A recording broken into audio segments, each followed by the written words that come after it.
Once, upon a midnight dreary, while I pondered, weak and weary, over many a quaint and curious volume of forgotten lore, while I nodded, nearly napping, suddenly there came a tapping, as of someone gently rapping at my chamber door. "'Tis some visitor," I muttered, tapping at my chamber door. Only this and nothing more. Ah, distinctly I remember. It was in the bleak December, and each separate dying ember brought its ghost upon the floor. Eagerly I wished the morrow. Vainly I had sought to borrow from my books surcease of sorrow, sorrow for the lost Lenore, for the rare and radiant maiden whom the angels name Lenore, nameless here forevermore. And the silken, sad, uncertain rustling of each purple curtain thrilled me, filled me with fantastic terrors never felt before. So that now, to still the beating of my heart, I stood repeating, "'Tis some visitor entreating entrance at my chamber door. Some late visitor entreating entrance at my chamber door. This it is, and nothing more." Presently my soul grew stronger, hesitating then no longer. "Sir," said I, "or madam, truly your forgiveness I implore. But the fact is, I was napping, and so gently you came rapping, and so faintly you came tapping, tapping at my chamber door, that I scarce was sure I heard you. Here I opened wide the door, darkness there, and nothing more. Deep into that darkness peering, long I stood there, wondering, fearing, doubting, dreaming dreams no mortal ever dared to dream before. But the silence was unbroken, and the stillness gave no token, and the only word there spoken was the whispered word, "Lenore." This I whispered, and an echo murmured back the word, "Lenore." Merely this and nothing more. Back into the chamber turning, all my soul within me burning, soon again heard a tapping somewhat louder than before. "Surely," said I, "surely that is something at my window lattice. Let me see then what thereat is, and this mystery explore. Let my heart be still a moment, and this mystery explore. 'Tis the wind, nothing more." Open here I flung the shutter, when, with many a flirt and flutter, in there stepped a stately raven of the saintly days of yore. Not the least obeisance made he, not a minute stopped or stayed he, but, with the mien of lord or lady, perched above my chamber door, perched upon a bust of Pallas just above my chamber door, perched and sat and nothing more. Then this ebony bird beguiling my sad fancy into smiling, by the grave and stern decorum of the countenance it wore. "Though thy crest be shorn and shaven, thou," I said, "art sure no craven, ghastly, grim, and ancient raven, wandering from the nightly shore. Tell me what the lordly name is on the night's Plutonian shore." Quoth the raven, "Nevermore." Much I marveled this ungainly fowl to hear discourse so plainly, though its answer little meaning, little relevancy bore. For we cannot help agreeing that no living human being ever yet was blessed with seeing bird above his chamber door, bird or beast upon the sculptured bust above his chamber door, with such name as nevermore. But the raven, sitting lonely on the placid bust, spoke only that one word, as if his soul in that one word he did outpour. Nothing farther than he uttered, not a feather than he fluttered, till, scarcely more than muttered, other friends have flown before. On the morrow he will leave me, as my hopes have flown before. Then the bird said, nevermore. Startled at the stillness broken by reply so aptly spoken, doubtless, said I, what it utters is its only stock and store, caught from some unhappy master whom unmerciful disaster followed fast and followed faster till his songs one burden bore, till the dirges of his hope that melancholy burden bore, of never, nevermore. But the raven still beguiling all my fancy into smiling, straight I wheeled a cushioned seat in front of bird and bust and door. Then upon the velvet sinking, I betook myself to linking fancy unto fancy, thinking what this ominous bird of yore, what this grim, ungainly, ghastly, gaunt, and ominous bird of yore meant in croaking, nevermore. This I sat engaged in guessing, but no syllable expressing, to the fowl whose fiery eyes now burned into my bosom's core. This and more I sat divining, with my head at ease reclining on the cushion's velvet lining that the lamplight gloated o'er, whose velvet violet lining with the lamplight gloating o'er she shall press, nevermore. Then, methought, the air grew denser, perfumed from an unseen censer, swung by seraphim, whose footfalls tinkled on the tufted floor.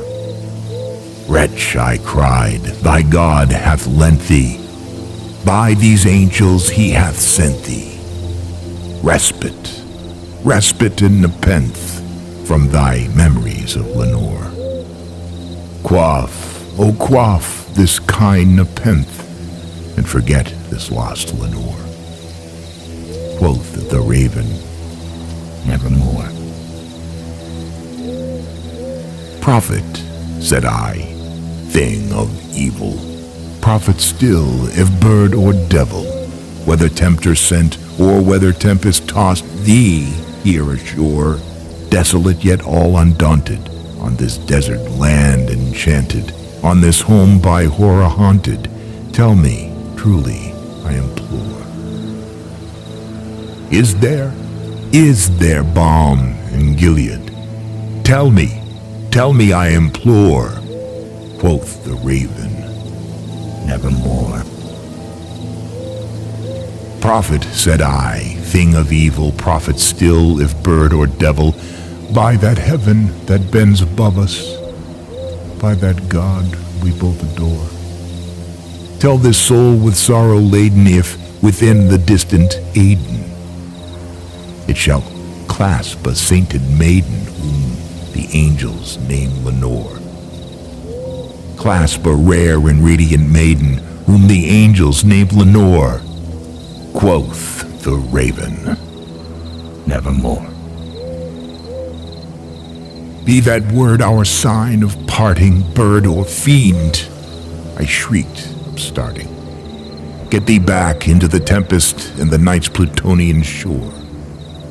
Leave no black plume as a token of that lie that soul hath spoken. Leave my loneliness unbroken, quit the bust above my door. take thy beak from out of my heart, and take thy form from off my door. Quoth the raven, nevermore. And the raven, never flitting, still is sitting on the pallid bust of Pallas just above my chamber door. And his eyes have all the seeming of a demon's that is dreaming, and the lamplight o'er him streaming throws his shadow on the floor.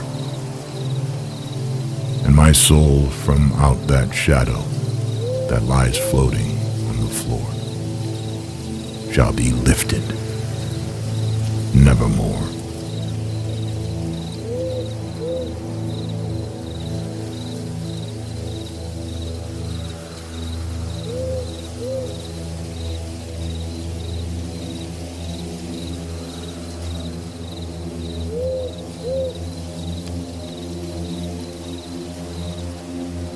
It was many and many a year ago, in a kingdom by the sea, that a maiden there lived whom you may know by the name of Annabel Lee. And this maiden she lived with no other thought than to love and be loved by me.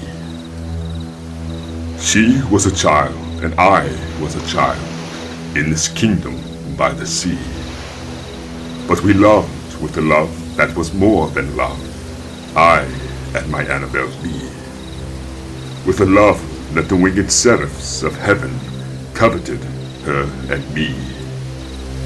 And this was the reason that long ago, in this kingdom by the sea, a wind blew out of a cloud by night, chilling my Annabel Lee, so that her high-born kinsmen came and bore her away from me, to shut her up in a sepulchre in this kingdom by the sea. The angels, not half so happy in heaven, went envying her and me. Yes, that was the reason, as all men know, in this kingdom by the sea, that the wind came out of a cloud, chilling and killing my Annabel Lee. But our love, it was stronger by far than the love of those who were older than we, of many far wiser than we. And neither the angels in heaven above, nor the demons down under the sea, can ever dissever my soul from the soul of the beautiful Annabel Lee. For the moon never beams without bringing me dreams of the beautiful Annabel Lee. And the stars never rise, but I see the bright eyes of the beautiful Annabel Lee.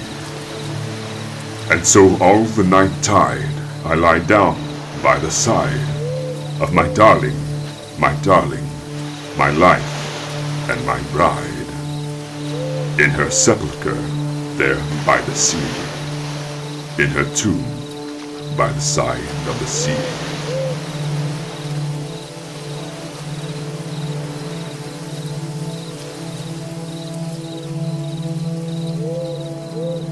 Hop Frog. I never knew anyone so keenly alive to a joke as the king was. He seemed to live only for joking. To tell a good story of the joke kind, and to tell it well, was the surest road to his favor.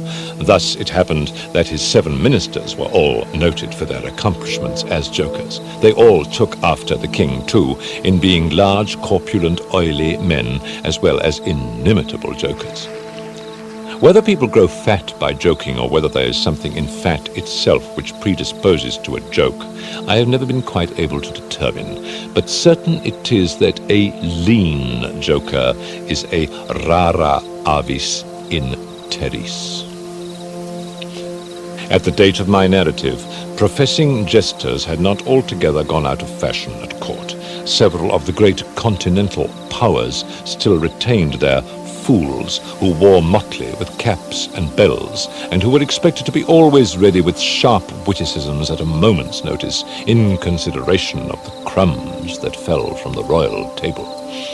Our king, as a matter of course, retained his fool. The fact is, he required something in the way of folly, if only to counterbalance the heavy wisdom of the 7 wise men who were his ministers, not to mention himself.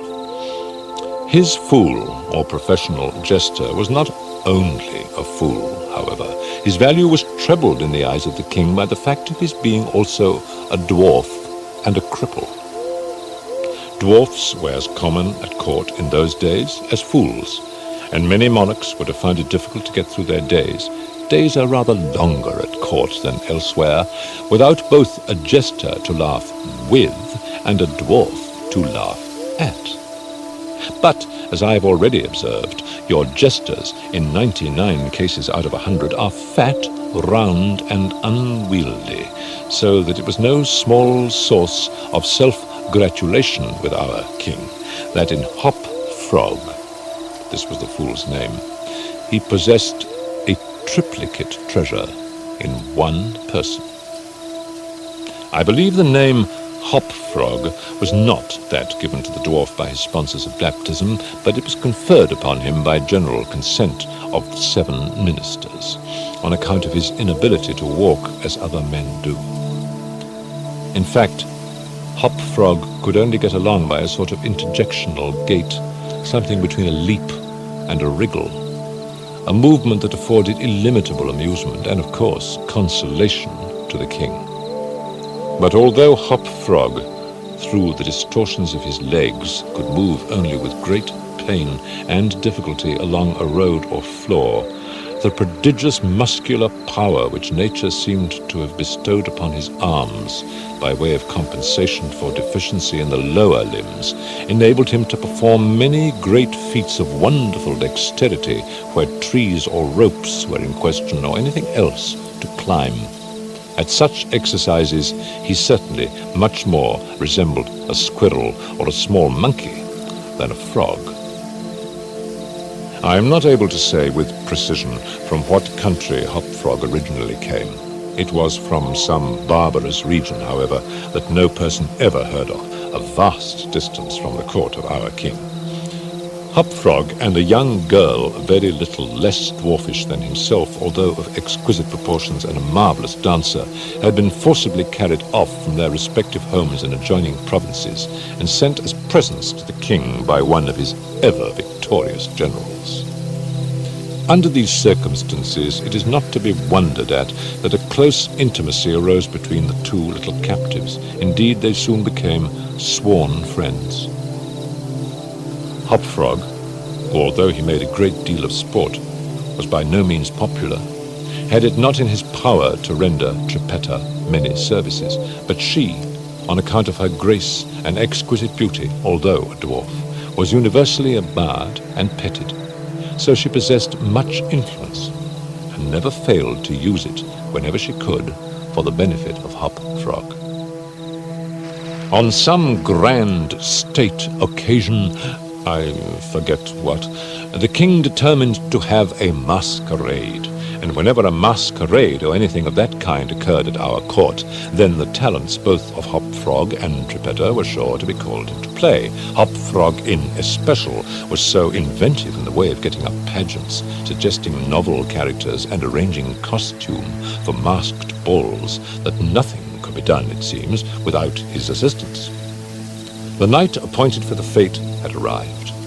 A gorgeous hall had been fitted up under Trippetta's eye with every kind of device which could possibly give éclat to a masquerade. The whole court was in a fever of expectation.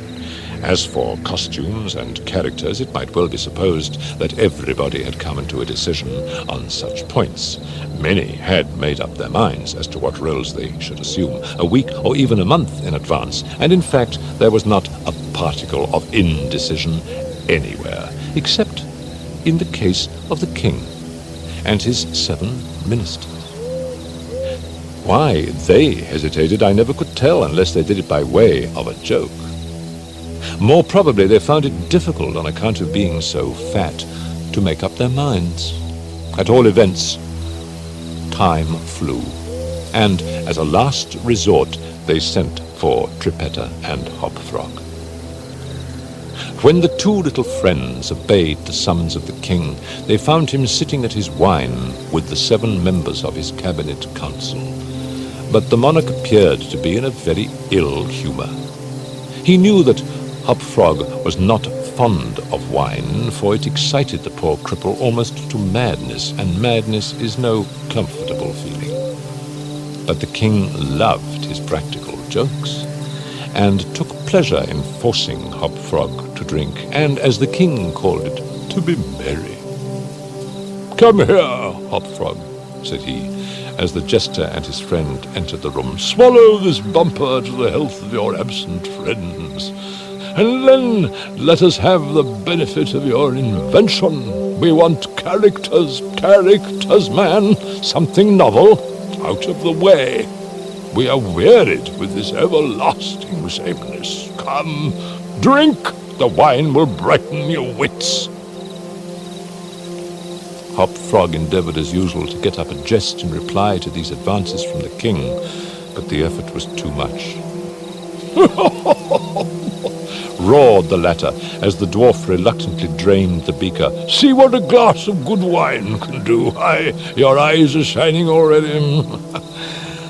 "Now to business," said the Prime Minister, a very fat man. "Yes," said the king. "Come, Hopfrog, lend us your assistance. Characters, my fine fellow. We stand in need of characters, all of us." And as this was seriously meant for a joke, his laugh was chorused by the 7. Hopfrog also laughed, although feebly and somewhat vacantly. Come, said the king impatiently. "Have you nothing to suggest?" "I am endeavoring to think of something novel," replied the dwarf, abstractedly, for he was quite bewildered by the wine. "Endeavoring?" cried the tyrant fiercely. "What do you mean by that? I perceive you are sulky and want more wine. Here, drink this." And he poured out another goblet full and offered it to the cripple, who merely gazed at it, gasping for breath.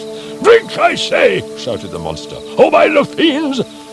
The dwarf hesitated. The king grew purple with rage. The courtiers smirked. Trippetta, pale as a corpse, advanced to the monarch's seat, and falling on her knees before him, implored him to spare her friend. The tyrant regarded her for some moments in evident wonder at her audacity. He seemed quite at a loss what to do or say, how most becomingly to express his indignation.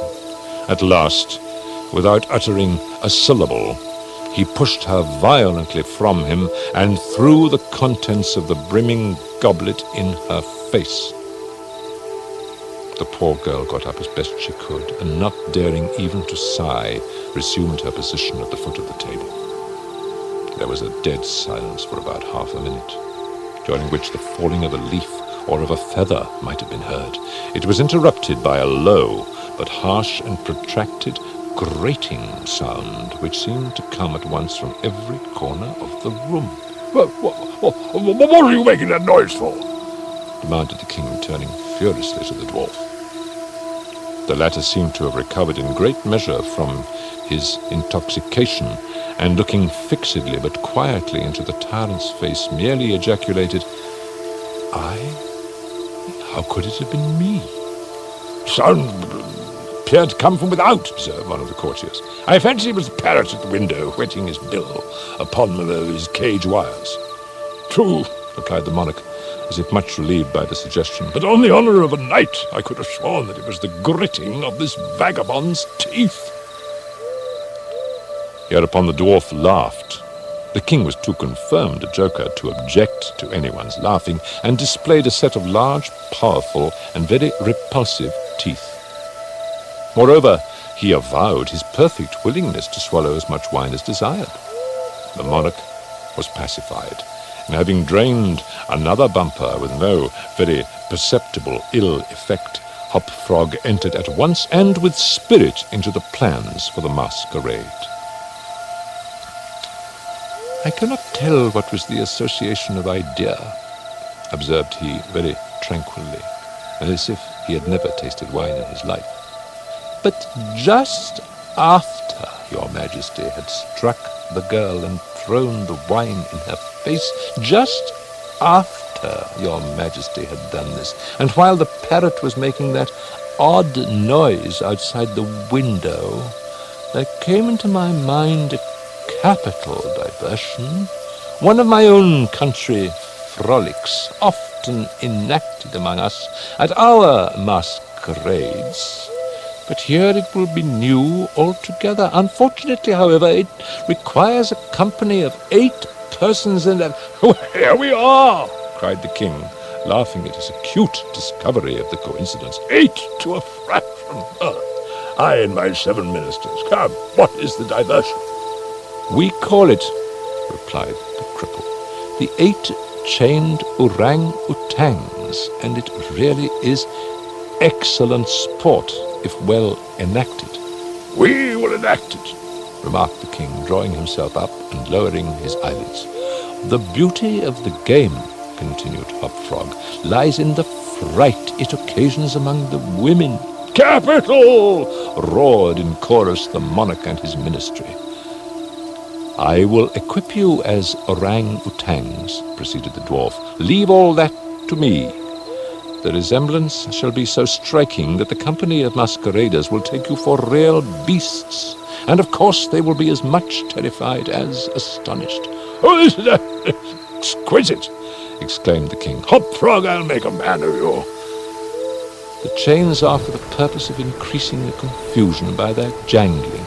You are supposed to have escaped en masse from your keepers. Your Majesty cannot conceive the effect produced at a masquerade by 8 chained orang-utangs, imagined to be real ones by most of the company, and rushing in with savage cries among the crowd of delicately and gorgeously habited men and women. The contrast is inimitable." "It must be," said the king, and the council arose hurriedly, as it was growing late, to put in execution the scheme of Hop Frog. His mode of equipping the party as orang-utangs was very simple, but effective enough for his purposes. The animals in question had, at the epoch of my story, very rarely been seen in any part of the civilized world, and as the imitations made by the dwarf were sufficiently beast-like and more than sufficiently hideous, their truthfulness to nature was thus thought to be secured. The king and his ministers were first encased in tight-fitting stockinette shirts and drawers. They were then saturated with tar. At this stage of the process, some one of the party suggested feathers, but the suggestion was at once overruled by the dwarf, who soon convinced the 8 by ocular demonstration that the hair of such a brute as the orang-utang was much more efficiently represented by flax. A thick coating of the latter was accordingly plastered upon the coating of tar. A long chain was now procured. First it was passed about the waist of the king and tied, then about another of the party and also tied, and then about all successively in the same manner. When this chaining arrangement was complete, and the parties stood as far apart from each other as possible, they formed a circle, and to make all things appear natural, Hop Frog passed the residue of the chain in 2 diameters at right angles across the circle after the fashion adopted at the present day by those who capture chimpanzees or other large apes in Borneo. The grand saloon in which the masquerade was to take place was a circular room, very lofty, and receiving the light of the sun only through a single window at top. At night, the season for which the apartment was especially designed, it was illuminated principally by a large chandelier, depending by a chain from the center of the skylight, and lowered or elevated by means of a counterbalance as usual. The arrangement of the rooms had been left to Geppetto's superintendence, but in some particulars, it seems, she had been guided by the calmer judgment of her friend the dwarf. At his suggestion it was that on this occasion the chandelier was removed.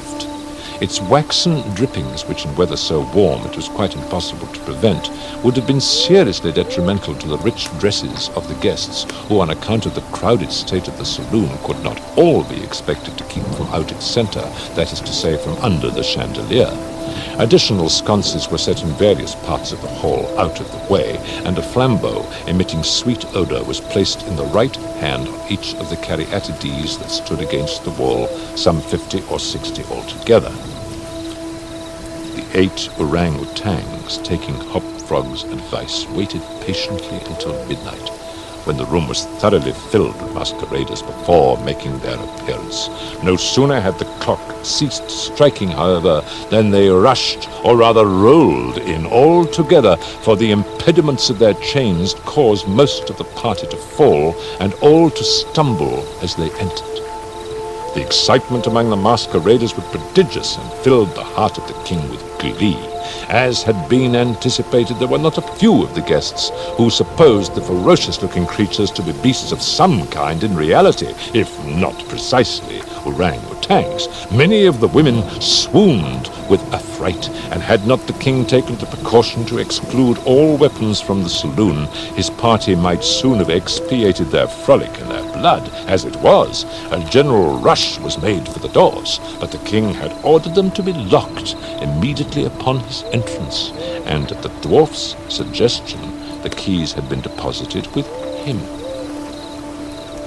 While the tumult was at its height, and each masquerader attentive only to his own safety, for in fact there was much real danger from the pressure of the excited crowd, the chain by which the chandelier ordinarily hung, and which had been drawn up on its removal, might have been seen very gradually to descend until its hooked extremity came within 3 feet of the floor. Soon after this, the king and his 7 friends, having reeled about the hall in all directions, found themselves at length in its center, and of course in immediate contact with the chain.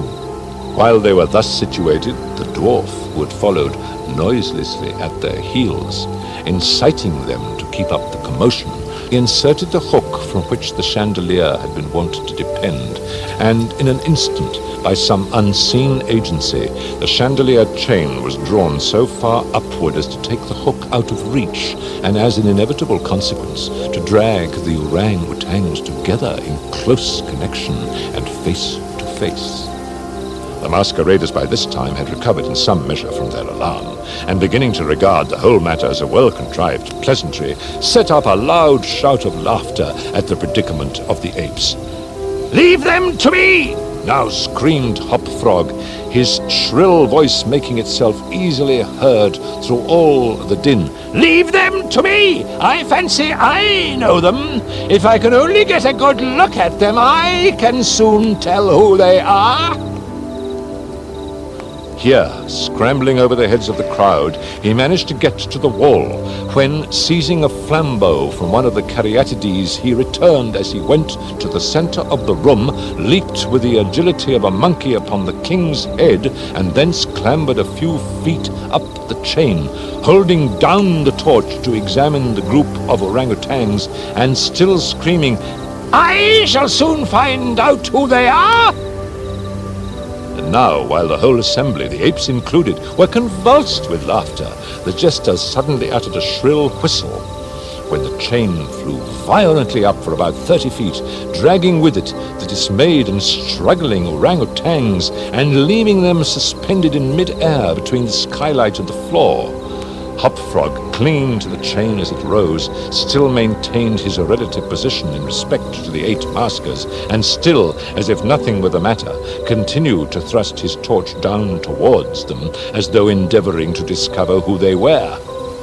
So thoroughly astonished was the whole company at this ascent that a dead silence of about a minute's duration ensued. It was broken by just such a low, harsh, grating sound as had before attracted the attention of the king and his counselors, when the former threw the wine in the face of Geppetto. But on the present occasion there could be no question as to whence the sound issued. It came from the fang-like teeth of the dwarf, who ground them and gnashed them as he foamed at the mouth and glared with an expression of maniacal rage into the upturned countenances of the king and his 7 companions. "Ha ha!" said at length the infuriated jester. "Aha! I begin to see who these people are now." Here, pretending to scrutinize the king more closely, he held the flambeau to the flaxen coat which enveloped him and which instantly burst into a sheet of vivid flame. In less than half a minute, the whole 8 orangutans were blazing fiercely amid the shrieks of the multitude who gazed at them from below, horror-stricken and without the power to render them the slightest assistance. The crowd again sank for a brief instant into silence. The dwarf seized his opportunity and once more spoke. "I now see distinctly," he said, "what manner of people these maskers are. They are a great king and his 7 privy councillors. A king who does not scruple to strike a defenseless girl, and his 7 councillors who abet him in the outrage. As for myself, I am simply Hop Frog the Jester, and this is my last jest." Owing to the high combustibility of both the flax and the tar to which it adhered, the dwarf had scarcely made an end of his brief speech before the work of vengeance was complete. The 8 corpses swung in their chains, a fetid, blackened, hideous, and indistinguishable mass.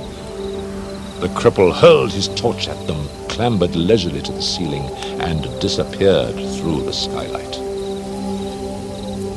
It is supposed that Trippetta, stationed on the roof of the saloon, had been the accomplice of her friend in his fiery revenge, and that together they effected their escape to their own country, or neither was seen again.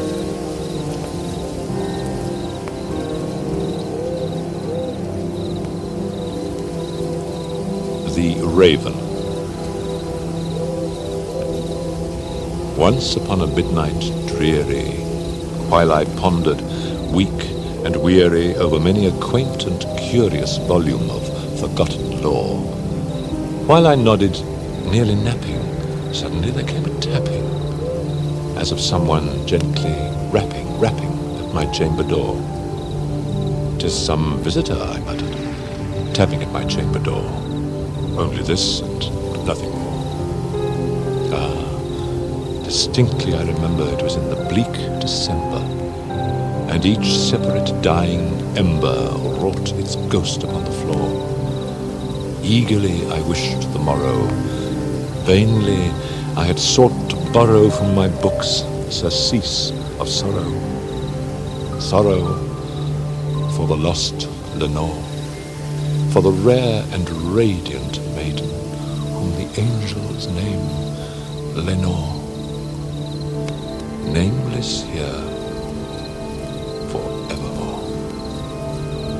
And the silken, sad, uncertain rustling of each purple curtain thrilled me, filled me with fantastic terrors never felt before, so that now, to still the beating of my heart, I stood repeating, "'Tis some visitor entreating entrance at my chamber door, some late visitor entreating entrance at my chamber door. This it is, and nothing more." Presently my soul grew stronger. Hesitating then no longer, "Sir," said I, "or madam, truly your forgiveness I implore. But the fact is I was napping, and so gently you came rapping, and so faintly you came tapping at my chamber door, that I scarce was sure I heard you. Here I opened wide the door. Darkness there, and nothing more. Deep into that darkness peering, long I stood there, wondering, fearing, doubting, dreaming dreams no mortals ever dared to dream before. But the silence was unbroken, and the stillness gave no token, and the only word there spoken was the whispered word, Lenore. This I whispered, and an echo murmured back the word, Lenore. Merely this and nothing more. Back into the chamber turning, all my soul within me burning. Soon again I heard a tapping, something louder than before. Surely, said I, surely that is something at my window lattice. Let me see then what thereat is, and this mystery explore. Let my heart be still a moment, and this mystery explore. 'Tis the wind, and nothing more. Open here, I flung the shutter, when, with many a flirt and flutter, in there stepped a stately raven of the saintly days of yore. Not the least obeisance made he, not a minute stopped or stayed he, but with mien of lord or lady, perched above my chamber door, perched upon a bust of Pallas, just above my chamber door, perched and sat, and nothing more. Then this ebony bird, beguiling my sad fancy into smiling, by the grave and stern decorum of the countenance it wore, though thy crest be shorn and shaven, thou, I said, art sure no craven, ghastly, grim, and ancient raven, wandering from the nightly shore. Tell me what thy lordly name is on the night's Plutonian shore. Quoth the raven, nevermore. Much I marvelled this ungainly fowl to hear discourse so plainly, though its answer little meaning, little relevancy bore, for we cannot help agreeing that no living human being ever yet was blessed with seeing bird above his chamber door, bird or beast, upon the sculptured bust above his chamber door with such name as Nevermore. But the raven, sitting lonely on that placid bust, spoke only that one word, as if his soul in that one word he did outpour. Nothing farther than he uttered, not a feather then he fluttered, till I scarcely more than muttered, other friends have flown before, on the morrow he will leave me, as my hopes have flown before. Then the bird said, nevermore. Startled at the stillness broken by reply so aptly spoken, doubtless, said I, what it utters is its only stock and store, caught from some unhappy master, whom unmerciful disaster followed fast and followed faster, till his songs one burden bore, till the dirges of his hope that melancholy burden bore, of nevermore.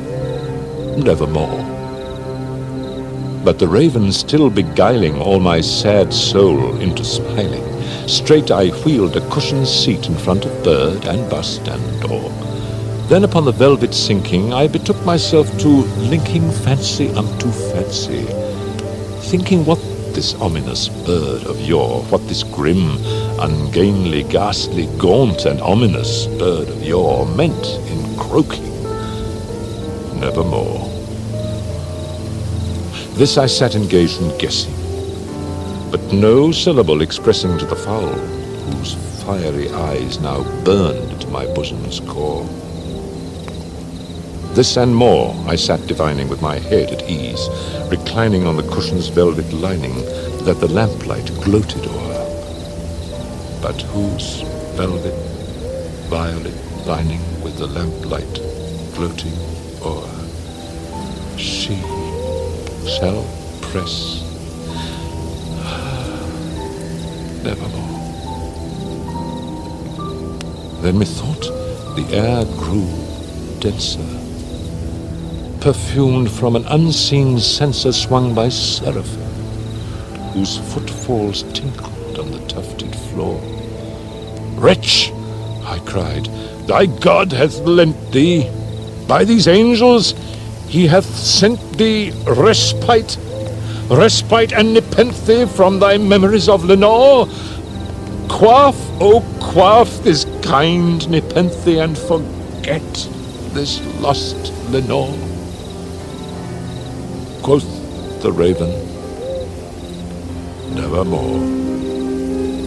"Prophet," said I, "thing of evil, prophet still, if bird or devil, whether tempter sent or whether tempest tossed thee here ashore, desolate yet all undaunted, on this desert land enchanted, on this home by horror haunted, tell me truly, I implore, is there balm in Gilead? Tell me, I implore." Quoth the raven, "Nevermore." "Prophet," said I, "thing of evil, prophet still, if bird or devil, by that heaven that bends above us, by that God we both adore, tell this soul with sorrow laden, if within the distant Aiden it shall clasp a sainted maiden, whom the angels name Lenore. Clasp a rare and radiant maiden, whom the angels name Lenore." Quoth the raven, "Nevermore." "Be that word our sign of parting, bird or fiend!" I shrieked, upstarting. "Get thee back into the tempest and the night's Plutonian shore! Leave no black plume as a token of that lie thy soul hath spoken! Leave my loneliness unbroken! Quit the bust above my door! Take thy beak from out my heart, and take thy form from off my door!" Quoth the raven, "Nevermore." And the raven, never flitting, still is sitting on the pallid bust of Pallas just above my chamber door. And his eyes have all the seeming of a demon's that is dreaming, and the lamplight o'er him streaming throws his shadow on the floor. And my soul, from out that shadow that lies floating on the floor, shall be lifted nevermore. The Mask of the Red Death.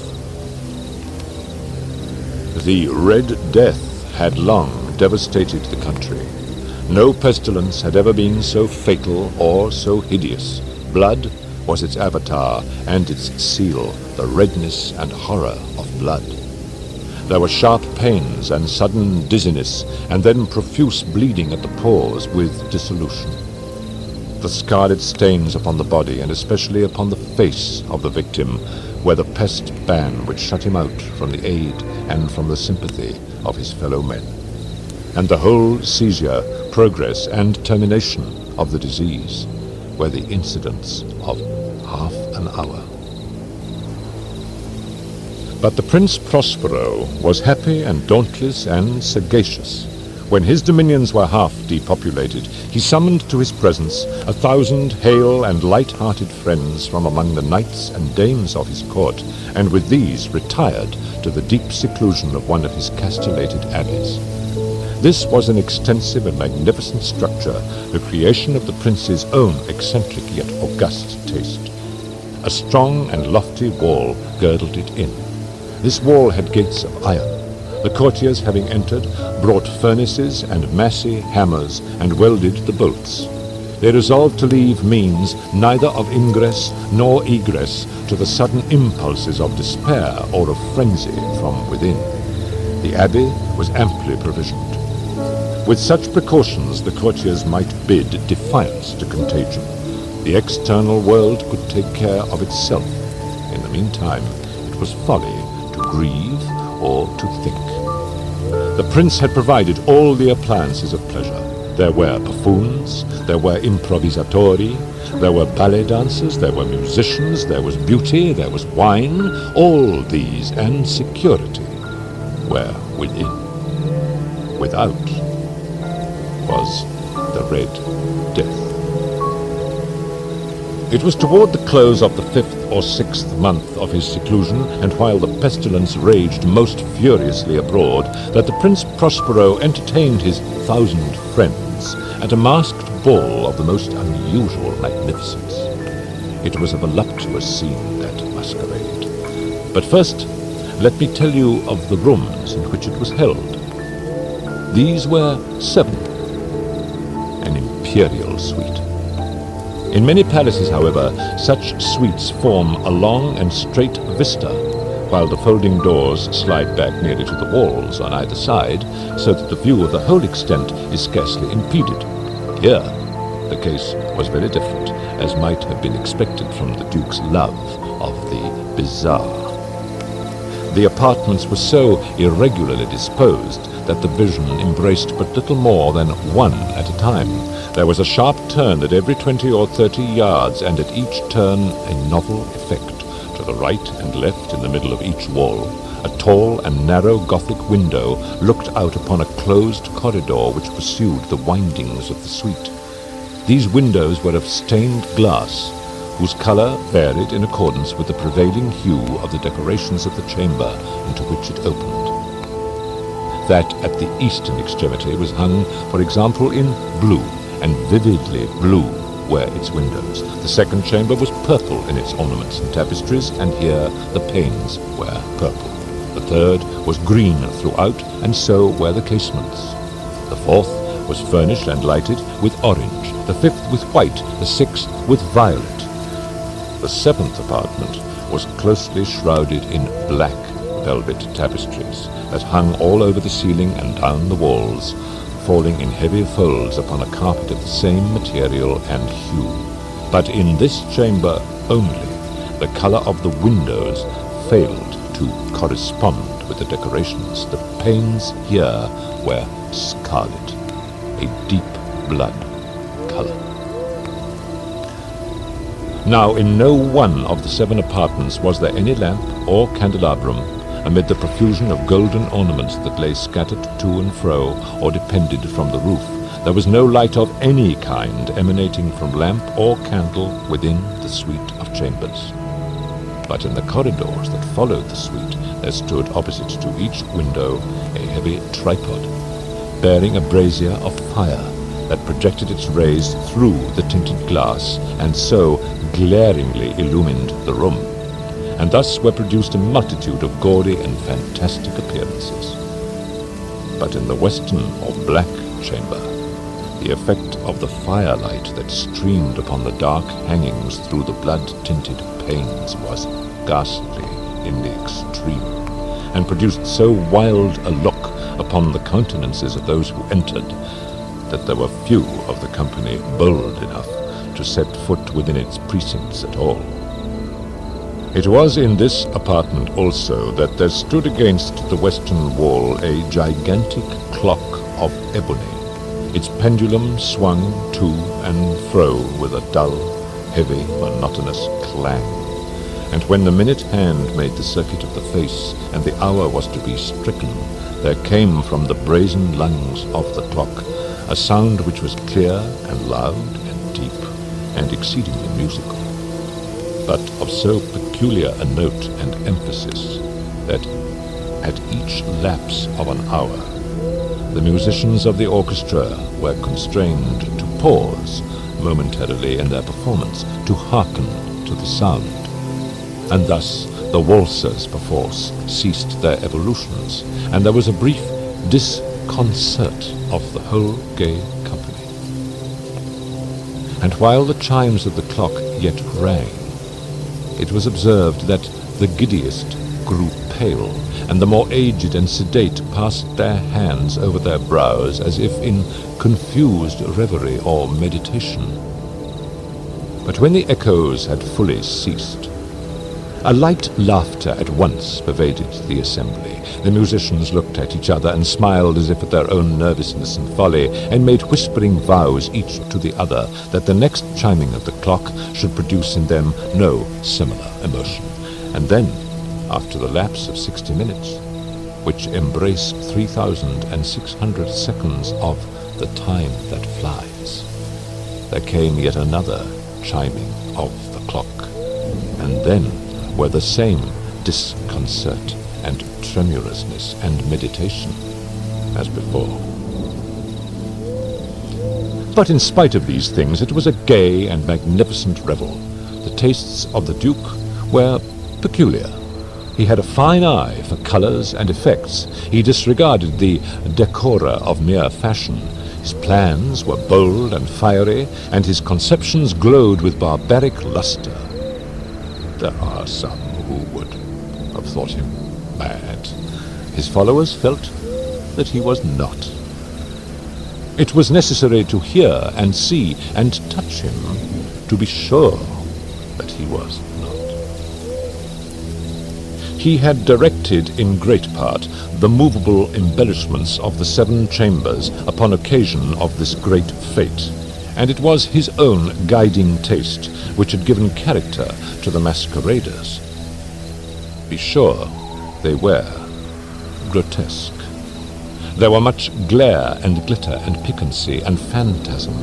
There were arabesque figures with unsuited limbs and appointments. There were much of the beautiful, much of the wanton, much of the bizarre, something of the terrible, and not a little of that which might have excited disgust.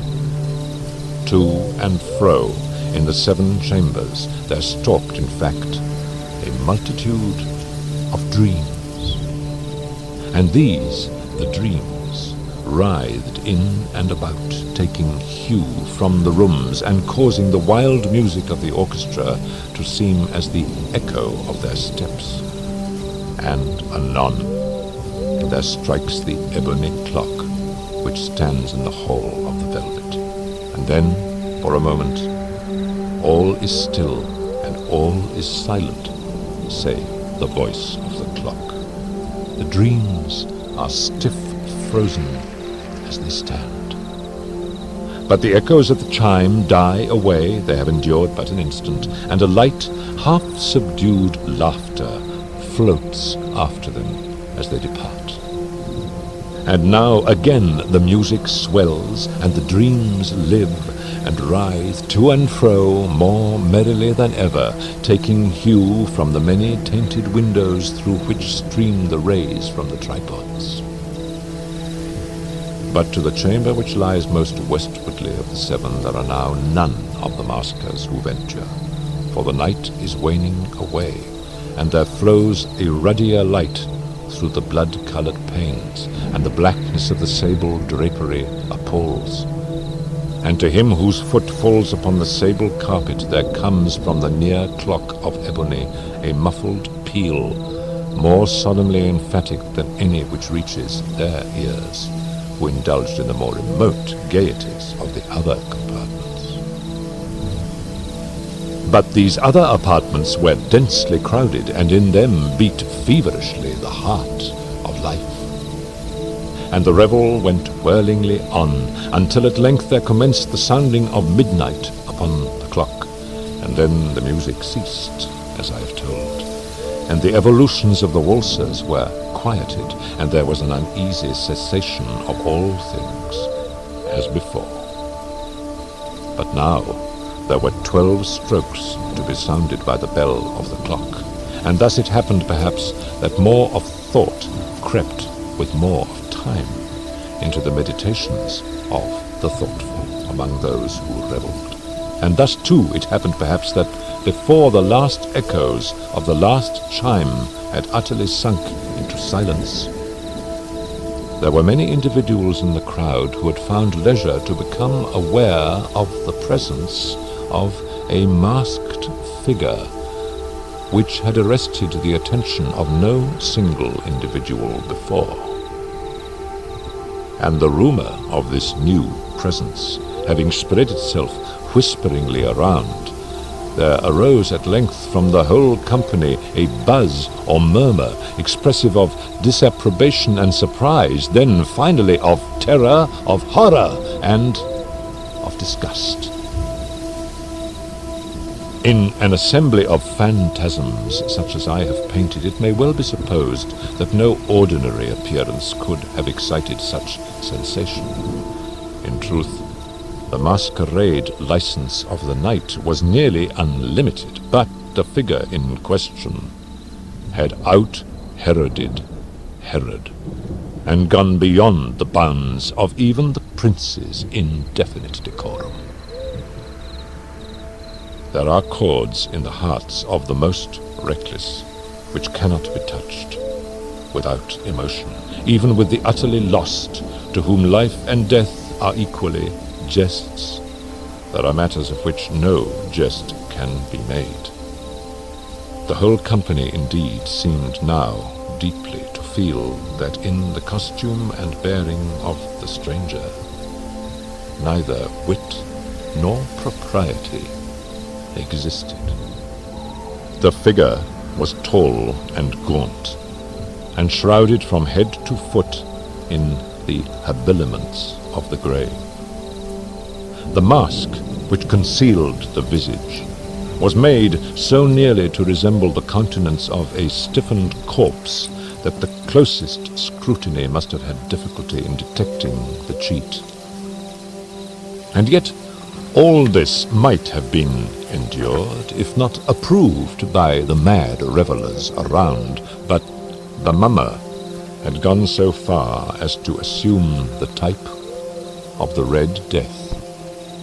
His vesture was dabbled in blood, and his broad brow, with all the features of the face, was sprinkled with the scarlet horror. When the eyes of Prince Prospero fell upon this spectral image, which with a slow and solemn movement, as if more fully to sustain its role, stalked to and fro among the waltzers, he was seen to be convulsed in the first moment with a strong shudder, either of terror or distaste, but in the next his brow reddened with rage. "Who dares," he demanded hoarsely of the courtiers who stood near him, "who dares insult us with this blasphemous mockery? Seize him and unmask him, that we may know whom we have to hang at sunrise from the battlements." It was in the eastern or blue chamber in which stood the Prince Prospero as he uttered these words. They rang throughout the 7 rooms loudly and clearly, for the prince was a bold and robust man, and the music had become hushed at the waving of his hand. It was in the blue room where stood the prince, with a group of pale courtiers by his side. At first, as he spoke, there was a slight rushing movement of this group in the direction of the intruder, who at the moment was also near at hand, and now, with deliberate and stately step, made closer approach to the speaker. But from a certain nameless awe with which the mad assumptions of the mummer had inspired the whole party, there were found none who put forth hand to seize him, so that unimpeded he passed within a yard of the prince's person.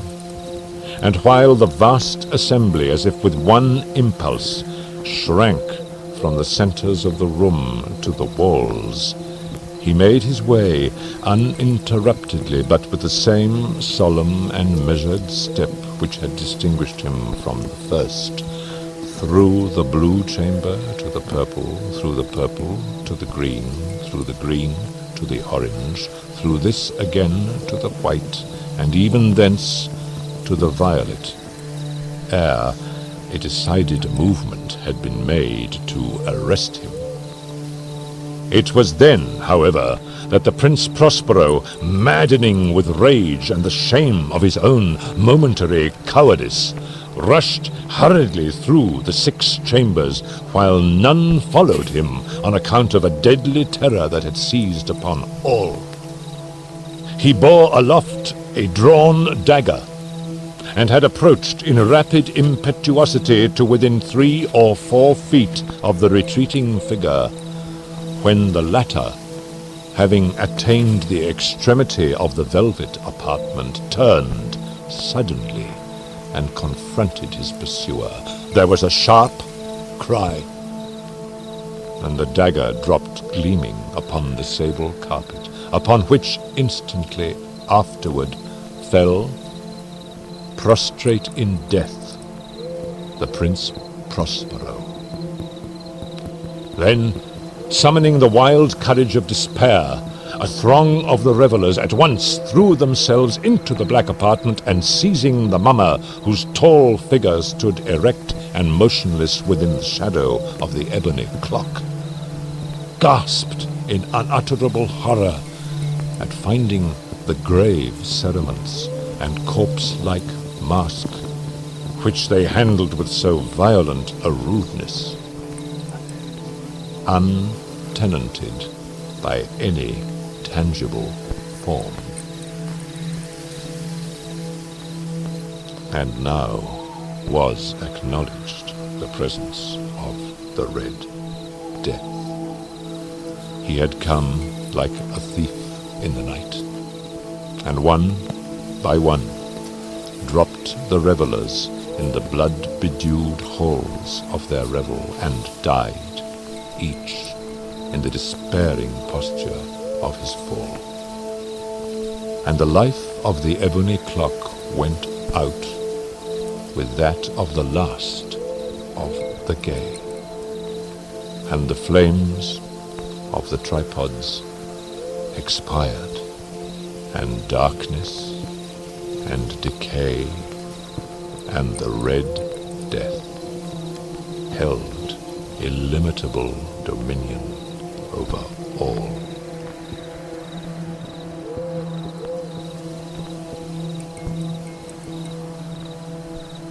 The Telltale Heart. True. Nervous, very, very dreadfully nervous I had been and am, but why will you say that I'm mad? The disease had sharpened my senses, not destroyed, not dulled them. Above all was the sense of hearing acute. I heard all things in the heaven and in the earth. I heard many things in hell. How then am I mad? Hearken and observe how healthily, how calmly I can tell you the whole story. It is impossible to say how first the idea entered my brain, but once conceived it haunted me day and night. Object there was none, passion there was none. I loved the old man. He had never wronged me. I think it was his eye. Yes, it was this. He had the eye of a vulture, a pale blue eye, with a film over it. Whenever it fell upon me, my blood ran cold, and so by degrees, very gradually, I made up my mind to take the life of the old man, and thus rid myself of the eye forever. Now this is the point. You fancy me mad. Madmen know nothing. But you should have seen me. You should have seen how wisely I proceeded, with what caution, with what foresight, with what dissimulation I went to work. I was never kinder to the old man than during the whole week before I killed him. And every night, about midnight, I turned the latch of his door and opened it, oh, so gently.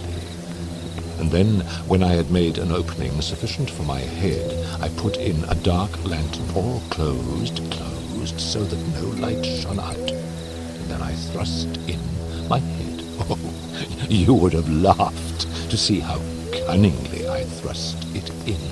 I moved it slowly, very, very slowly, that I might not disturb the old man's sleep. It took me an hour to place my whole head within the opening so far that I could see him as he lay upon his bed. Now, would a madman have been so wise as this? And then, when my head was well in the room, I undid the lantern cautiously, oh, so cautiously, for the hinges creaked. I undid it just so much that a single thin ray fell upon the vulture eye. And this I did for 7 long nights, every night just at midnight. But I found the eye always closed, and so it was impossible to do the work.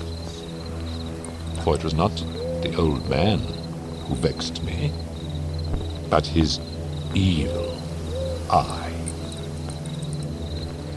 And every morning when the day broke, I went boldly into the chamber and spoke courageously to him, calling him by name in a hearty tone and inquiring how he had passed the night. So you see, he would have been a very profound old man indeed to suspect that every night just at 12 I looked in upon him while he slept. Upon the 8th night, I was more than usually cautious in opening the door. A watch's minute hand moves more quickly than did mine. Never before that night had I felt the extent of my own powers, of my sagacity. I could scarcely contain my feelings of triumph. To think that there I was, opening the door little by little, and he not even to dream of my secret deeds or thoughts. I fairly chuckled at the idea, and perhaps he heard me, for he moved on the bed, suddenly, as if startled. Now you may think that I drew back, but no.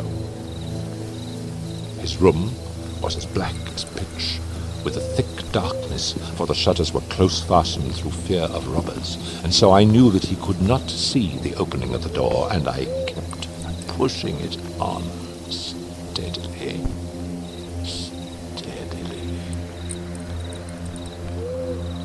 I had my head in and was about to open the lantern when my thumb slipped upon the tin fastening, and the old man sprang up in bed, crying out, "Who's there?"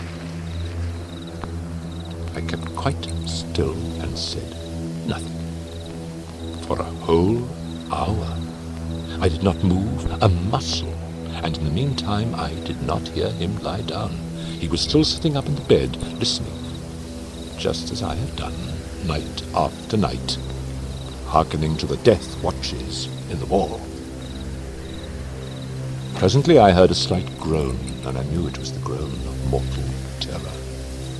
It was not a groan of pain or of grief. Oh, no, it was the low, stifled sound that arises from the bottom of the soul when overcharged with awe. I knew the sound well. Many a night, just at midnight, when all the world slept, it has welled up from my own bosom, deepening with its dreadful echo the terrors that distracted me. I say I knew it well. I knew what the old man felt, and pitied him, although I chuckled at heart. I knew that he'd been lying awake ever since the first slight noise when he had turned in his bed. His fears had been ever since growing upon him. He'd been trying to fancy them causeless, but could not. He'd been saying to himself, "It's nothing but the wind in the chimney. It is only a mouse crossing the floor. Or it is merely a cricket which has made a single chirp." Yes, he'd been trying to comfort himself with these suppositions, but he had found all in vain. All in vain, because death, in approaching him, had stalked with his black shadow before him and enveloped the victim. And it was the mournful influence of the unperceived shadow that caused him to feel, although he neither saw nor heard, to feel the presence of my head within the room. When I'd waited a long time, very patiently, without hearing him lie down, I resolved to open a very, very little crevice in the lantern. So I opened it. You cannot imagine how stealthily, until at length a single dim ray, like the thread of a spider, shot out from the crevice and fell full upon the vulture eye. It was open, wide open, and I grew furious as I gazed upon it. I saw it with perfect distinctness, all a dull blue, with a hideous veil over it that chilled the very marrow in my bones. But I could see nothing else of the old man's face or person, for I had directed the ray, as if by instinct, precisely upon the damned spot. And have I not told you that what you mistake for madness is but over-acuteness of the senses? Now I say there came to my ears a low, dull, quick sound, such as a watch makes when enveloped in cotton. I knew that sound well, too. It was the beating of the old man's heart. It increased my fury, as the beating of a drum stimulates the soldier into courage. But even yet, I refrained and kept still. I scarcely breathed. I held the lantern motionless. I tried how steadily I could maintain the ray upon the eye. Meantime, the hellish tattoo of the heart increased. It grew quicker and quicker and louder every instant. The old man's terror must have been extreme. It grew louder, I say, louder every moment. Do you mark me well? I have told you that I am nervous. So I am. And now, at the dead hour of the night, amid the dreadful silence of that old house, so strange a noise as this excited me to uncontrollable terror. Yet for some minutes longer I refrained and stood still. But the beating grew louder. I thought the heart must burst, and now a new anxiety seized me. The sound would be heard by a neighbor. The old man's hour had come. With a loud yell, I threw open the lantern and leaped into the room. He shrieked once only. In an instant I dragged him to the floor and pulled the heavy bed over him. I then smiled gaily to find the deed so far done, but for many minutes the heart beat on with a muffled sound. This, however, did not vex me. It would not be heard through the wall. At length it ceased. The old man was dead. I removed the bed and examined the corpse. Yes, he was stone, dead. I placed my hand upon the heart and held it there many minutes. There was no pulsation.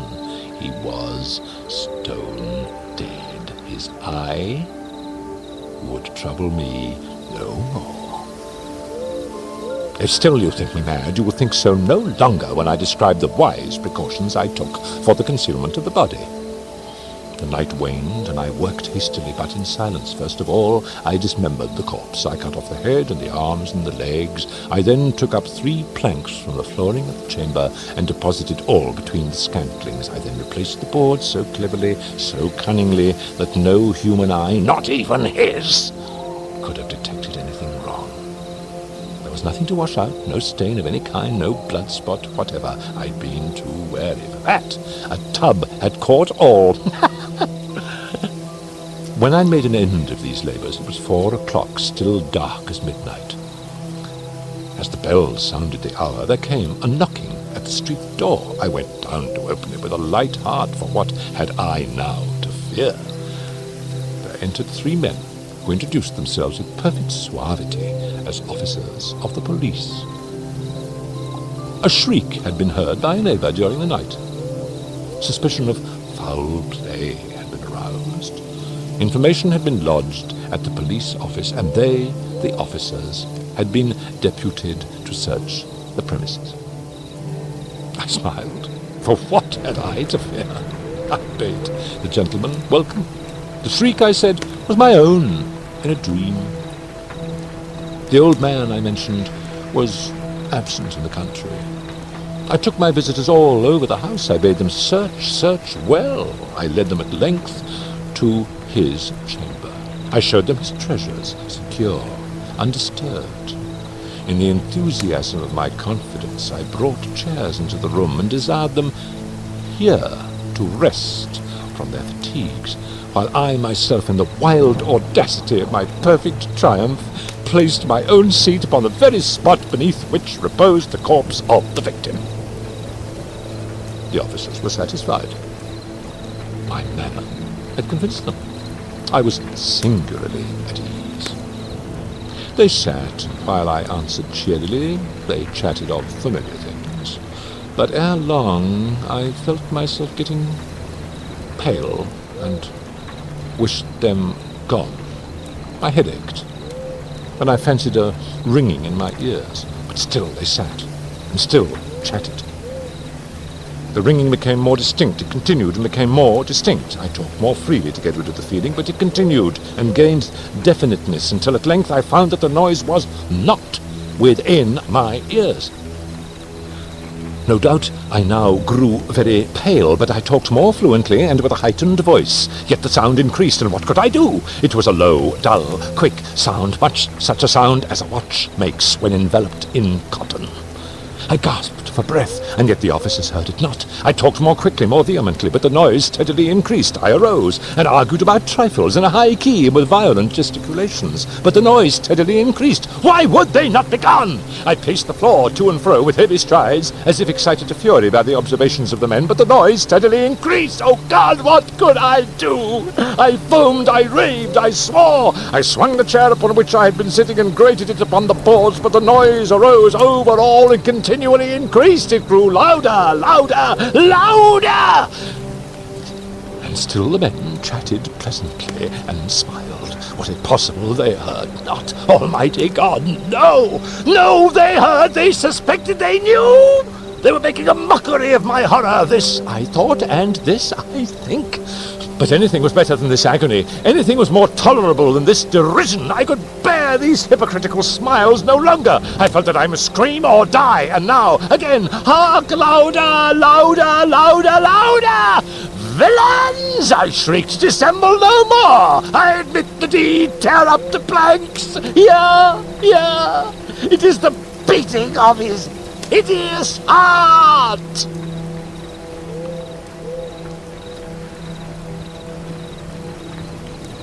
The murders in the Rue Morgue. Residing in Paris during the spring and part of the summer of 1829, I there became acquainted with a Monsieur C. Auguste Dupin. This young gentleman was of an excellent, indeed of an illustrious family, but by a variety of untoward events had been reduced to such poverty that the energy of his character succumbed beneath it, and he ceased to bestir himself in the world, or to care for the retrieval of his fortunes. By courtesy of his creditors, there still remained in his possession a small remnant of his patrimony, and upon the income arising from this he managed, by means of a rigorous economy, to procure the necessaries of life without troubling himself about its superfluities. Books, indeed, were his sole luxuries, and in Paris these are easily obtained.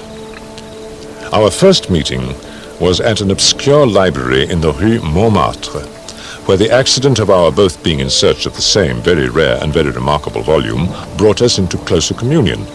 We saw each other again and again. I was deeply interested in the little family history which he detailed to me with all that candor which a Frenchman indulges whenever mere self is the theme. I was astonished, too, at the vast extent of his reading, and above all, I felt my soul enkindled within me by the wild fervor and the vivid freshness of his imagination. Seeking in Paris the objects I then sought, I felt that the society of such a man would be to me a treasure beyond price, and this feeling I frankly confided to him. It was at length arranged that we should live together during my stay in the city, and as my worldly circumstances were somewhat less embarrassed than his own, I was permitted to be at the expense of renting and furnishing, in a style which suited the rather fantastic gloom of our common temper, a time-eaten and grotesque mansion, long deserted through superstitions, into which we did not inquire, and tottering to its fall in a retired and desolate portion of the Faubourg Saint-Germain.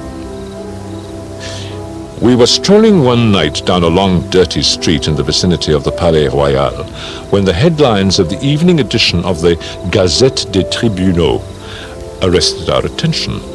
The paper read as follows: Extraordinary murders. This morning, about 3 o'clock, the inhabitants of the Quartier Saint-Roch were aroused from sleep by a succession of terrific shrieks. issuing apparently from the 4th story of a house in the Rue Morgue, known to be in the sole occupancy of one Madame L'Espanay and her daughter Mademoiselle Camille L'Espanay. After some delay, occasioned by a fruitless attempt to procure admission in the usual manner, the gateway was broken in with a crowbar, and 8 or 10 of the neighbors entered, accompanied by 2 gendarmes. By this time the cries had ceased, but as the party rushed up the first flight of stairs, 2 or more rough voices in angry contention were distinguished and seemed to proceed from the upper part of the house. As the second landing was reached, these sounds also had ceased, and everything remained perfectly quiet. The party spread themselves and hurried from room to room. Upon arriving at a large back chamber in the 4th story, the door of which, being found locked with the key inside, was forced open, a spectacle presented itself which struck everyone present not less with horror than with astonishment. The apartment was in the wildest disorder, the furniture broken and thrown about in all directions. There was only one bedstead, and from this the bed had been removed and thrown into the middle of the floor. On a chair lay a razor besmeared with blood. On the hearth were 2 or 3 long and thick tresses of grey human hair, also dabbled in blood, and seeming to have been pulled out by the roots. Upon the floor were found 4 Napoleons, an earring of topaz, 3 large silver spoons, 3 smaller of metal d'Alger, and 2 bags containing nearly 4,000 francs in gold. The drawers of a bureau which stood in one corner were open and had been apparently rifled, although many articles still remained in them. Of Madame L'Espanay, no traces were here seen.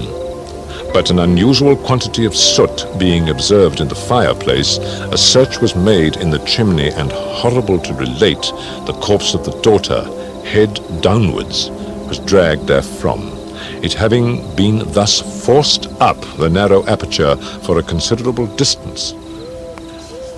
After a thorough investigation of every portion of the house, without farther discovery, the party made its way into a small paved yard in the rear of the building, where lay the corpse of the old lady, with her throat so entirely cut that upon an attempt to raise her, the head fell off.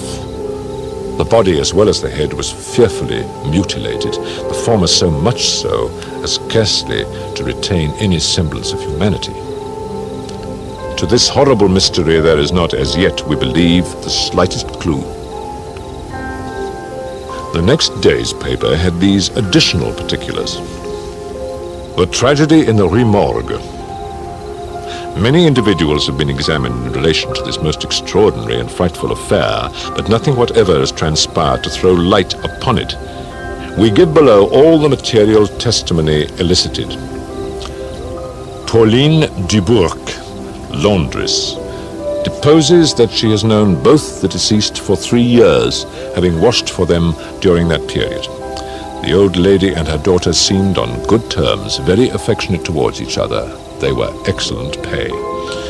Never met any persons in the house when she called for the clothes or took them home, was sure that they had no servant in employ. Pierre Moreau, tobacconist, deposes that he has been in the habit of selling small quantities of tobacco and snuff to Madame L'Espanay for nearly 4 years. Was born in the neighborhood and has always resided there. The deceased and her daughter had occupied the house in which the corpses were found for more than 6 years. Witness had seen the daughter some 5 or 6 times during the 6 years. The two lived an exceedingly retired life, were reputed to have money.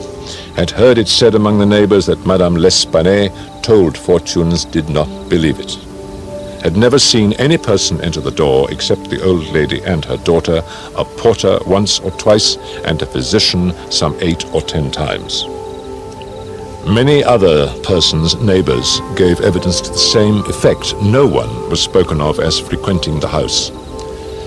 Isidore Muset, gendarme, deposes that he was called to the house about 3 o'clock in the morning and found some 20 or 30 persons at the gateway endeavoring to gain admittance.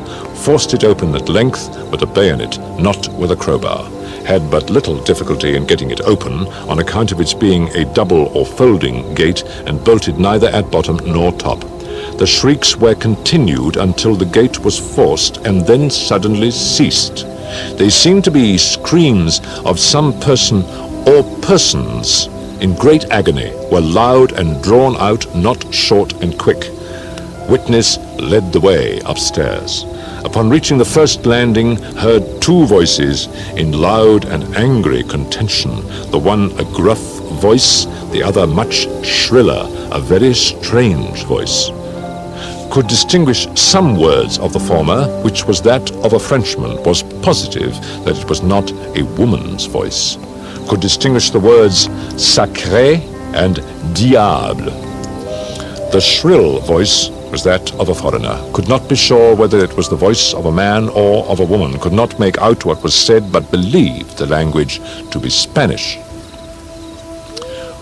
Henri Duval, a neighbor and by trade a silversmith, deposes that he was one of the party who first entered the house, corroborates the testimony of Musée in general. As soon as they forced an entrance, they reclosed the door to keep out the crowd, which collected very fast, notwithstanding the lateness of the hour. The shrill voice, the witness thinks, was that of an Italian, was certain it was not French. Could not be sure that it was a man's voice. It might have been a woman's, was not acquainted with the Italian language, could not distinguish the words, but was convinced by the intonation that the speaker was an Italian. Odenheimer, restaurateur. This witness volunteered his testimony. Not speaking French, was examined through an interpreter, is a native of Amsterdam. Was passing the house at the time of the shrieks. They lasted for several minutes, probably 10. They were long and loud, very awful and distressing. Was one of those who entered the building, corroborated the previous evidence in every respect but one, was sure that the shrill voice was that of a man, of a Frenchman, could not distinguish the words uttered. They were loud and quick, unequal, spoken apparently in fear as well as in anger. The voice was harsh, not so much shrill as harsh. Could not call it a shrill voice. The gruff voice said repeatedly, sacré, diable, and once, mon Dieu. Jules Mignot, banker, of the firm of Mignot et Fils, Rue de Lorraine, is the elder Mignot. Madame L'Espanaye had some property, had opened an account with his banking house 8 years previously, made frequent deposits in small sums, had checked for nothing until the third day before her death, when she took out in person the sum of 4,000 francs. This sum was paid in gold, and a clerk sent home with the money. Adolphe Le Bon, clerk to Mignot et Fils, deposes that on the day in question about noon, he accompanied Madame L'Espanaye to her residence with the 4,000 francs put up in 2 bags. Upon the door being opened, Mademoiselle L'Espanaye appeared and took from his hands one of the bags, while the old lady relieved him of the other. He then bowed and departed. Did not see any person in the street at the time. It is a by street, very lonely. William Bird, tailor, deposes that he was one of the party who entered the house, is an Englishman, has lived in Paris 2 years, was one of the first to ascend the stairs, heard the voices in contention. There was a sound at the moment as if of several persons struggling, a scraping and scuffling sound. The shrill voice was very loud, louder than the gruff one. Is sure that it was not the voice of an Englishman. Appeared to be that of a German. Might have been a woman's voice. Does not understand German. 4 of the above-named witnesses being recalled deposed that the door of the chamber in which was found the body of Mademoiselle L'Espanaye was locked on the inside when the party reached it. Everything was perfectly silent, no groans or noises of any kind. Upon forcing the door, no person was seen. The windows, both of the back and front room, were down and firmly fastened from within. The door leading from the front room into the passage was locked, with the key on the inside. There was not an inch of any portion of the house which was not carefully searched. Sweeps were sent up and down the chimneys. The house was a 4-story one with garrets. A trap door on the roof was nailed down very securely, did not appear to have been opened for years. The time elapsing between the hearing of the voices in contention and the breaking open of the room door was variously stated by the witnesses. Some made it as short as 3 minutes, some as long as 5. The door was opened with difficulty. Alfonso Carcio, undertaker, deposes that he resides in the Rue Morgue, is a native of Spain, was one of the party who entered the house, did not proceed upstairs, is nervous, and was apprehensive of the consequences of agitation. Heard the voices in contention. The gruff voice was that of a Frenchman, could not distinguish what was said. The shrill voice was that of an Englishman, is sure of this. Does not understand the English language, but judges by the intonation. Alberto Montani, confectioner, deposes that he was among the first to ascend the stairs, heard the voices in question. The gruff voice was that of a Frenchman, distinguished several words. The speaker appeared to be expostulating, could not make out the words of the shrill voice, spoke quick and unevenly, thinks it the voice of a Russian. Corroborates the general testimony, is an Italian, never conversed with a native of Russia. Several witnesses recalled here testified that the chimneys of all the rooms on the 4th story were too narrow to admit the passage of a human being. By sweeps were meant cylindrical sweeping brushes, such as are employed by those who clean chimneys. These brushes were passed up and down every flue in the house. There is no back passage by which anyone could have descended while the party proceeded upstairs. The body of Mademoiselle L'Espanaye was so firmly wedged in the chimney that it could not be got down until 4 or 5 of the party united their strength. Paul Dumas, physician, deposes that he was called to view the bodies about daybreak. They were both then lying on the sacking of the bedstead in the chamber where Mademoiselle L'Espanaye was found. The corpse of the young lady was much bruised and excoriated. The fact that it had been thrust up the chimney would sufficiently account for these appearances. The throat was greatly chafed. There were several deep scratches just below the chin, together with a series of livid spots, which were evidently the impression of fingers. The face was fearfully discolored and the eyeballs protruded. The tongue had been partially bitten through. A large bruise was discovered upon the pit of the stomach, produced apparently by the pressure of a knee. In the opinion of M. Dumas, Mademoiselle L'Espanaye had been throttled to death by some person or persons unknown. The corpse of the mother was horribly mutilated.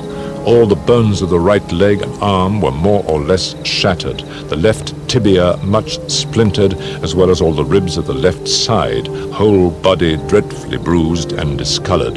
It was not possible to say how the injuries had been inflicted. A heavy club of wood or a broad bar of iron, a chair, any large, heavy and obtuse weapon would have produced such results if wielded by the hands of a very powerful man.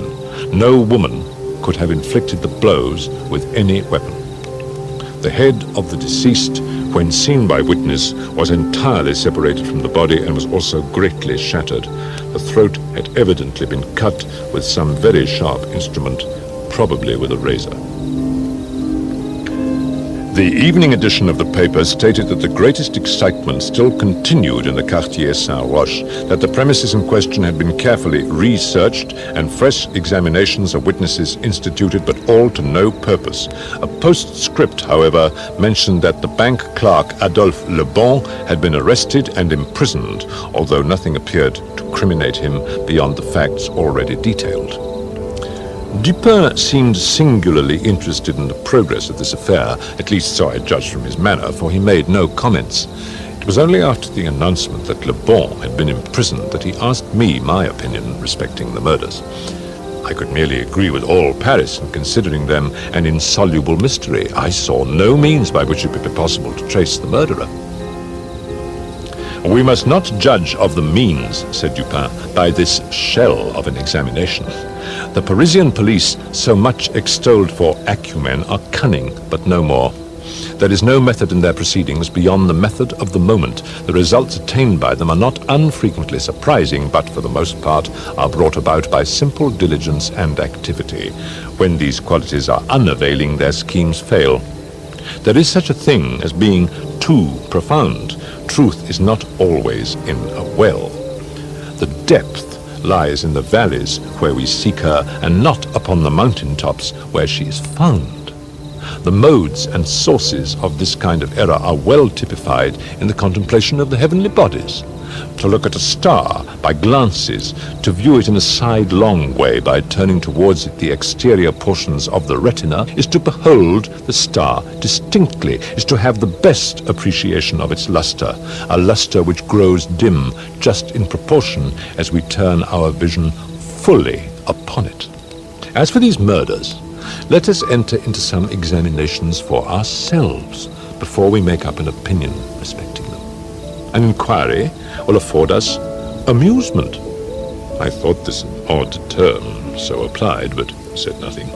And besides, Le Bon once rendered me a service for which I am not ungrateful. We will go and see the premises with our own eyes. I know Giraud, the prefect of police, and shall have no difficulty in obtaining the necessary permission. The permission was obtained, and we proceeded at once to the Rue Morgue. This is one of those miserable thoroughfares which intervene between the Rue Richelieu and the Rue Saint-Roch. It was late in the afternoon when we reached it, as this quarter is at a great distance from that in which we resided. The house was readily found, for there were still many persons gazing up at the closed shutters with an object-less curiosity from the opposite side of the way. It was an ordinary Parisian house with a gateway, on one side of which was a glazed watch box with a sliding panel in the window indicating a loge de concierge. Before going in, we walked up the street, turned down an alley, and then again turning, passed in the rear of the building, Dupin meanwhile examining the whole neighborhood as well as the house with a minuteness of attention for which I could see no possible object. Retracing our steps, we came again to the front of the dwelling, rang, and having shown our credentials, were admitted by the agents in charge. We went upstairs into the chamber where the body of Mademoiselle L'Espanaye had been found, and where both the deceased still lay. The disorders of the room had, as usual, been suffered to exist. I saw nothing beyond what had been stated in the Gazette des Tribunaux. Dupin scrutinized everything, not excepting the bodies of the victims. We then went into the other rooms and into the yard, a gendarme accompanying us throughout. The examination occupied us until dark, when we took our departure. On our way home, my companion stopped in for a moment at the office of one of the daily papers. I have said that the whims of my friend were manifold, and it was his humor now to decline all conversation on the subject of the murder until about noon the next day. He then asked me suddenly if I had observed anything peculiar at the scene of the atrocity. There was something in his manner of emphasizing the word peculiar which caused me to shudder without knowing why. No, nothing peculiar, I said. Nothing more, at least, than we both saw stated in the paper. The Gazette, he replied, has not entered, I fear, into the unusual horror of the thing. But dismiss the idle opinions of this print. It appears to me that this mystery is considered insoluble for the very reason which should cause it to be regarded as easy of solution. I mean for the outré character of its features. The police are confounded by the seeming absence of motive, not for the murder itself, but for the atrocity of the murder. They are puzzled, too, by the seeming impossibility of reconciling the voices heard in contention with the facts that no one was discovered upstairs but the assassinated Mademoiselle L'Espanaye, and that there were no means of egress without the notice of the party ascending. the wild disorder of the room, the corpse thrust with the head downwards, up the chimney, the frightful mutilation of the body of the old lady. These considerations, with those just mentioned and others which I need not mention, have sufficed to paralyze the powers by putting completely at fault the boasted acumen of the government agents. They had fallen into the gross but common error of confounding the unusual with the abstruse. But it is by these deviations from the plane of the ordinary that reason feels its way, if at all, in its search for the true. In investigations such as we are now pursuing, it should not be so much asked what has occurred as what has occurred that has never occurred before. In fact, the facility with which I shall arrive, or have arrived at the solution of this mystery, is in the direct ratio of its apparent insolubility in the eyes of the police. I stared at the speaker in mute astonishment. I am now awaiting, continued he, looking towards the door of our apartment, I am now awaiting a person who, although perhaps not the perpetrator of these butcheries, must have been in some measure implicated in their perpetration. Of the worst portion of the crimes committed, it is probable that he is innocent. I hope that I am right in this supposition, for upon it I build my expectation of reading the entire riddle. I look for the man here, in this room, every moment. It is true that he may not arrive, but the probability is that he will. Should he come, it will be necessary to detain him. Here are pistols, and we both know how to use them when occasion demands their use. I took the pistols, scarcely knowing what I did or believing what I heard, while Dupin went on very much as if in a soliloquy. That the voices heard in contention, he said, by the party upon the stairs were not the voices of the women themselves was fully proved by the evidence. This relieves us of all doubt upon the question whether the old lady could have first destroyed the daughter and afterward have committed suicide. I speak of this point chiefly for the sake of method, for the strength of Madame L'Espanaye would have been utterly unequal to the task of thrusting her daughter's corpse up the chimney as it was found, and the nature of the wounds upon her own person entirely preclude the idea of self-destruction. Murder, then, has been committed by some third party, and the voices of this third party were those heard in contention. Let me now advert not to the whole testimony respecting these voices, but to what was peculiar in that testimony. Did you observe anything peculiar about it? I remarked that while all the witnesses agreed in supposing the gruff voice to be that of a Frenchman, there was much disagreement in regard to the shrill, or as one individual termed it, the harsh voice. That was the evidence itself, said Dupin, but it was not the peculiarity of the evidence. You have observed nothing distinctive, yet there was something to be observed. The witnesses, as you remark, agreed about the gruff voice. They were here unanimous, but in regard to the shrill voice, the peculiarity is not that they disagreed, but that while an Italian, an Englishman, a Spaniard, a Hollander, and a Frenchman attempted to describe it, each one spoke of it as that of a foreigner. Each is sure that it was not the voice of one of his own countrymen. Each likens it not to the voice of an individual of any nation with whose language he is conversant, but the converse. The Englishman thinks it's the voice of a German and does not understand German. The Spaniard is sure that it was that of an Englishman, but judges by the intonation altogether, as he has no knowledge of the English. The Italian believes it to be the voice of a Russian, but has never conversed with a native of Russia. Now, how strangely unusual must that voice have really been, about which such testimony as this could have been elicited, in whose tones even denizens of the 5 great divisions of Europe could recognize nothing familiar. I will now merely call your attention to 3 points. The voice is termed by one witness harsh rather than shrill. It is represented by two others to have been quick and unequal. No words, no sounds resembling words were by any witness mentioned as distinguishable. Let us now transport ourselves in fancy to my inquiries in the chamber. What shall we first seek here? The means of egress employed by the murderers. It is not too much to say that neither of us believe in preternatural events. Madame and Mademoiselle L'Espanaye were not destroyed by spirits. The doers of the deed were material and escaped materially. Then how? It is clear that the assassins were in the room where Mademoiselle L'Espanaye was found, or at least in the room adjoining when the party ascended the stairs. It is then only from these two apartments that we have to seek issues.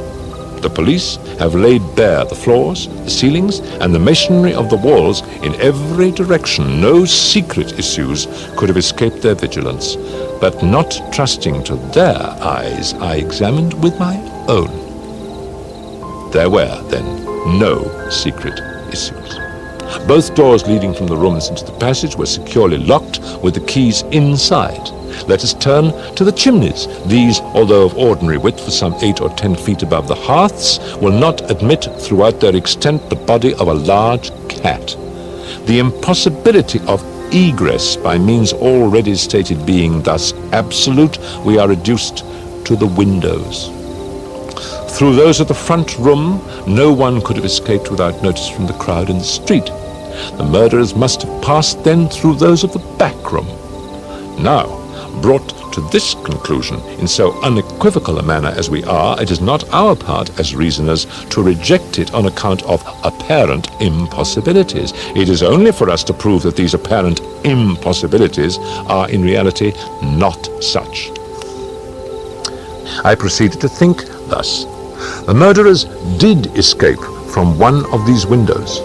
This being so, they could not have refastened the sashes from the inside as they were found fastened.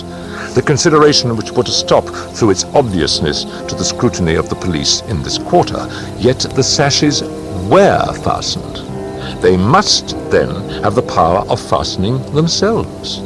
There was no escape from this conclusion. A concealed spring must, I now knew, exist. A careful search soon brought to light the hidden spring. I pressed it, and satisfied with the discovery, forbore to upraise the sash. The riddle, so far, was now unriddled. The assassin had escaped through the window which looked upon the bed. Dropping of its own accord upon his exit, or perhaps purposely closed, it had become fastened by the spring, and it was the retention of this spring which had been mistaken by the police, farther inquiry being thus considered unnecessary. The next question is that of the mode of descent. Upon this point I had been satisfied in my walk with you around the building. About 5 feet and a half from the casement in question, there runs a lightning rod. From this rod, it would have been impossible for anyone to reach the window itself, to say nothing of entering it. I observed, however, that the shutters of the 4th story were of the peculiar kind called by Parisian carpenters ferrade, a kind rarely employed at the present day, but frequently seen upon very old mansions at Lyon and Bordeaux. They are in the form of an ordinary door, a single, not a folding door, except that the upper half is latticed or worked in open trellis, thus affording an excellent hold for the hands. In the present instance, these shutters are fully 3 feet and a half broad. When we saw them from the rear of the house, they were both about half open, that is to say, they stood off at right angles from the wall. It is probable that the police, as well as myself, examined the back of the tenement, but if so, in looking at these ferrades in the line of their breadth, as they must have done, they did not perceive this great breadth itself, or, at all events, failed to take it into due consideration. In fact, having once satisfied themselves that no egress could have been made in this quarter, they would naturally bestow here a very cursory examination. It was clear to me, however, that the shutter belonging to the window at the head of the bed would, if swung fully back to the wall, reach to within 2 feet of the lightning rod. It was also evident that by exertion of a very unusual degree of activity and courage, an entrance into the window from the rod might have been thus effected. By reaching to the distance of 2.5 feet, we now suppose the shutter open to its whole extent, a robber might have taken a firm grasp upon the trellis work. Letting go then his hold upon the rod, placing his feet securely against the wall, and springing boldly from it, he might have swung the shutter so as to close it, and if we imagine the window open at the time, might even have swung himself into the room. I wish you to bear especially in mind that I have spoken of a very unusual degree of activity as requisite to success in so hazardous and so difficult a feat. It is my design to show you, first, that the thing might possibly have been accomplished, but secondly and chiefly, I wish to impress upon your understanding the very extraordinary, the almost preternatural character of that agility which could have accomplished it. Place in juxtaposition that very unusual activity of which I have just spoken with that very peculiar, shrill or harsh and unequal voice, about whose nationality no two persons could be found to agree, and in whose utterance no syllabification could be detected. At these words, a vague and half-formed conception of the meaning of Dupin flitted over my mind. I seemed to be upon the verge of comprehension without power to comprehend, as men at times find themselves upon the brink of remembrance without being able in the end to remember. My friend went on with his discourse. Let us now revert to the interior of the room. Let us survey the appearances here. The drawers of the bureau, it is said, had been rifled, although many articles of apparel still remained within them. The conclusion here is absurd. It is a mere guess, a very silly one, and no more.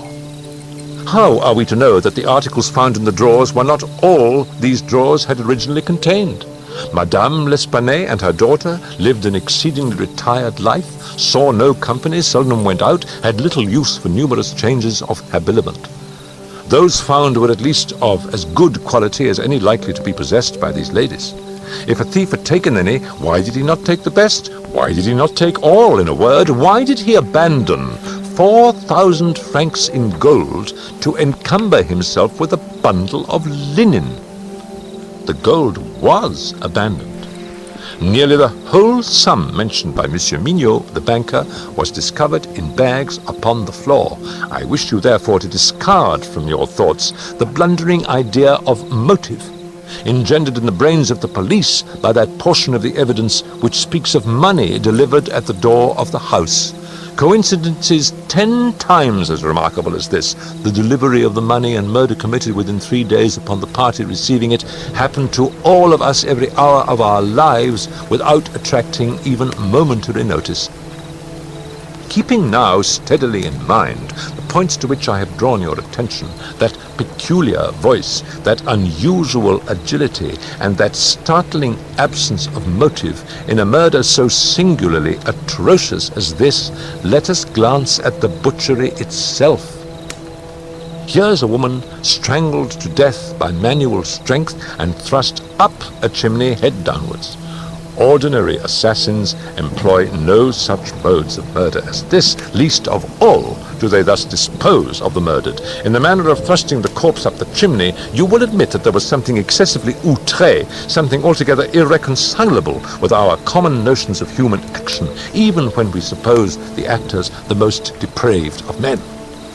Think, too, how great must have been that strength which could have thrust the body up such an aperture so forcibly that the united vigor of several persons was found barely sufficient to drag it down. Turn now to other indications of the employment of a vigor most marvelous. On the hearth were thick tresses, very thick tresses, of grey human hair. These had been torn out by the roots.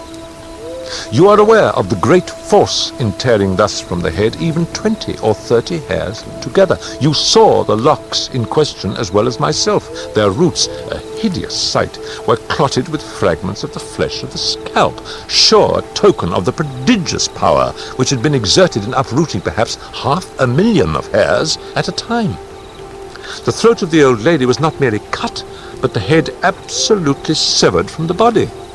The instrument was a mere razor. If now, in addition to all these things, you have properly reflected upon the odd disorder of the chamber, we have gone so far as to combine the ideas of an agility astounding, a strength superhuman, a ferocity brutal, a butchery without motive, a grotesquerie in horror absolutely alien from humanity, and a voice foreign in tone to the ears of men of many nations and devoid of all distinct or intelligible syllabification. What result, then, has ensued? What impression have I made upon your fancy? I felt a creeping of the flesh as Dupin asked me the question. A madman, I said, has done this deed. Some raving maniac escaped from a neighboring maison de santé. In some respects, he replied, your idea is not irrelevant. But the voices of madmen, even in their wildest paroxysms, are never found to tally with that peculiar voice heard upon the stairs. Madmen are of some nation, and their language, however incoherent in its words, has always the coherence of syllabification. Besides, the hair of a madman is not such as I now hold in my hand. I disentangled this little tuft from the rigidly clutched fingers of Madame L'Espanaye. Tell me what you can make of it. Dupin, I said, completely unnerved. This hair is most unusual. This is no human hair. I have not asserted that it is, said he, but before we decide this point, I wish you to glance at the little sketch I have here traced upon this paper. It is a facsimile drawing of what has been described in one portion of the testimony as dark bruises and deep indentations of fingernails upon the throat of Mademoiselle L'Espanaye, and in another as a series of livid spots, evidently the impression of fingers. Attempt now to place all your fingers at the same time in the respective impressions as you see them. I made the attempt in vain. This, I said, is the mark of no human hand. Read now, replied Dupin, this passage from Cuvier. It was a minute, anatomical, and generally descriptive account of the large, fulvous orang-outang of the East Indian Islands. The gigantic stature, the prodigious strength and activity, the wild ferocity, and the imitative propensities of these mammalia are sufficiently well known to all. I understood the full horrors of the murder at once. The description of the digits, said I, as I made an end of reading, is in exact accordance with this drawing. I see that no animal but an orang-outang of the species here mentioned could have impressed the indentations as you have traced them. This tuft of tawny hair, too, is identical with that of the beast of Cuvier. But I cannot possibly comprehend the particulars of this frightful mystery. Besides, there were two voices heard in contention, and one of them was unquestionably the voice of a Frenchman. True, and you will remember an expression attributed almost unanimously by the evidence to this voice, the expression "Mon Dieu." This, under the circumstances, has been justly characterized by one of the witnesses, Montani the confectioner, as an expression of remonstrance or expostulation. Upon these two words, therefore, I have mainly built my hopes of a full solution of the riddle.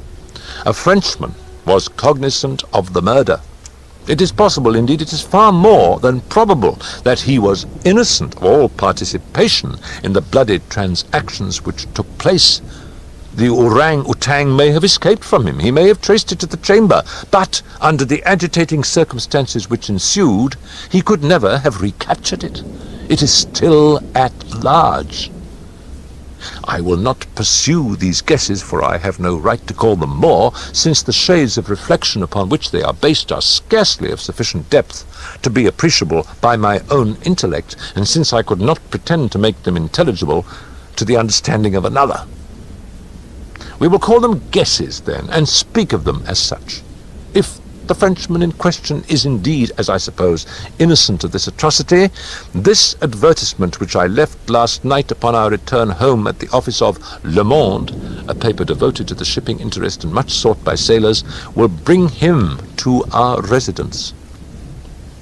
He handed me a paper, and I read thus. Caught in the Bois de Boulogne, early in the morning of the 10th instant, the morning of the murder, a very large, tawny orang-outang of the Bornese species. The owner, who is ascertained to be a sailor belonging to a Maltese vessel, may have the animal again upon identifying it satisfactorily and paying a few charges arising from its capture and keeping. Call at number 33 Rue Dunot, Faubourg Saint-Germain. How was it possible, I asked, that you should know the man to be a sailor and belonging to a Maltese vessel? I do not know it, said Dupin. I am not sure of it. Here, however, is a small piece of ribbon, which from its form and from its greasy appearance has evidently been used in tying the hair in one of those long queues of which sailors are so fond. Moreover, this knot is one which few besides sailors can tie, and is peculiar to the Maltese. I picked the ribbon up at the foot of the lightning rod. It could not have belonged to either of the deceased. Now, if after all I am wrong in my induction from this ribbon that the Frenchman was a sailor belonging to a Maltese vessel, still I can have done no harm in saying what I did in the advertisement. If I am in error, he will merely suppose that I have been misled by some circumstance into which he will not take the trouble to inquire. But if I am right, a great point is gained. Cognizant, although innocent, of the murder, the Frenchman will naturally hesitate about replying to the advertisement, about demanding the orang-outang. He will reason thus: I am innocent, I am poor, my orang-outang is of great value. To one in my circumstances, a fortune of itself. Why should I lose it through idle apprehensions of danger? Here it is, within my grasp. It was found in the Bois de Boulogne, at a vast distance from the scene of that butchery. How can it ever be suspected that a brute beast should have done the deed? Should I avoid claiming a property of so great value, which it is known that I possess, I will render the animal at least liable to suspicion.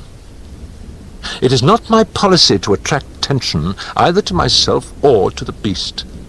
I will answer the advertisement, get the orang-outang, and keep it close until this matter has blown over. At this moment we heard a step upon the stairs. Be ready, said Dupin, with your pistols, but neither use them nor show them until at a signal from myself. The front door of the house had been left open, and the visitor had entered without ringing and advanced several steps upon the staircase. Now, however, he seemed to hesitate. Presently we heard him descending. Dupin was moving quickly to the door when we again heard him coming up. He did not turn back a second time, but stepped up with decision and rapped at the door of our chamber. "Come in," said Dupin, in a cheerful and hearty tone. A man entered.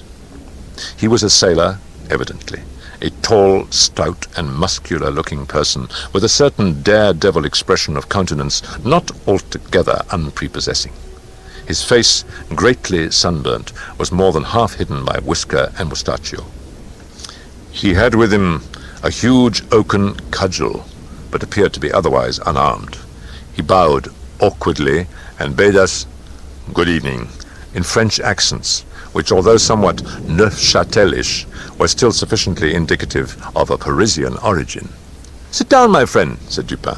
"I suppose you have called about the orang-outang. Upon my word, I almost envy you the possession of him. A remarkably fine and no doubt a very valuable animal. How old do you suppose him to be?" The sailor drew a long breath with the air of a man relieved of some intolerable burden, and then replied in an assured tone, "I have no way of telling, but he can't be more than 4 or 5 years old. Have you got him here?" "Oh, no, we had no conveniences for keeping him here. He is at a livery stable in the Rue Dubourg, just by. You can get him in the morning. Of course, you are prepared to identify the property." "To be sure I am, sir." "I shall be sorry to part with him," said Dupin. "I don't mean that you should be at all this trouble for nothing, sir," said the man. "Couldn't expect it. I'm very willing to pay a reward for the finding of the animal, that is to say, anything in reason." "Well," replied my friend, "that is all very fair, to be sure. Let me think now, what should I have? Oh, I will tell you. My reward shall be this. You shall give me all the information in your power about these murders in the Rue Morgue." Dupin said the last words in a very low tone and very quietly. Just as quietly, too, he walked toward the door, locked it, and put the key in his pocket. He then drew a pistol from his bosom and placed it, without the least flurry, upon the table. The sailor's face flushed up as if he were struggling with suffocation. He started to his feet and grasped his cudgel, but the next moment he fell back into his seat, trembling violently, and with the countenance of death itself. He spoke not a word. I pitied him from the bottom of my heart. "My friend," said Dupin in a kind tone, "you are alarming yourself unnecessarily. You are indeed. We mean you no harm whatever. I pledge you the honor of a gentleman and of a Frenchman that we intend you no injury. I perfectly well know that you are innocent of the atrocities in the Rue Morgue. It will not do, however, to deny that you are in some measure implicated in them. From what I have already said, you must know that I have had means of information about this matter, means of which you could never have dreamed. Now, the thing stands thus. You have done nothing which you could have avoided, nothing, certainly, which renders you culpable.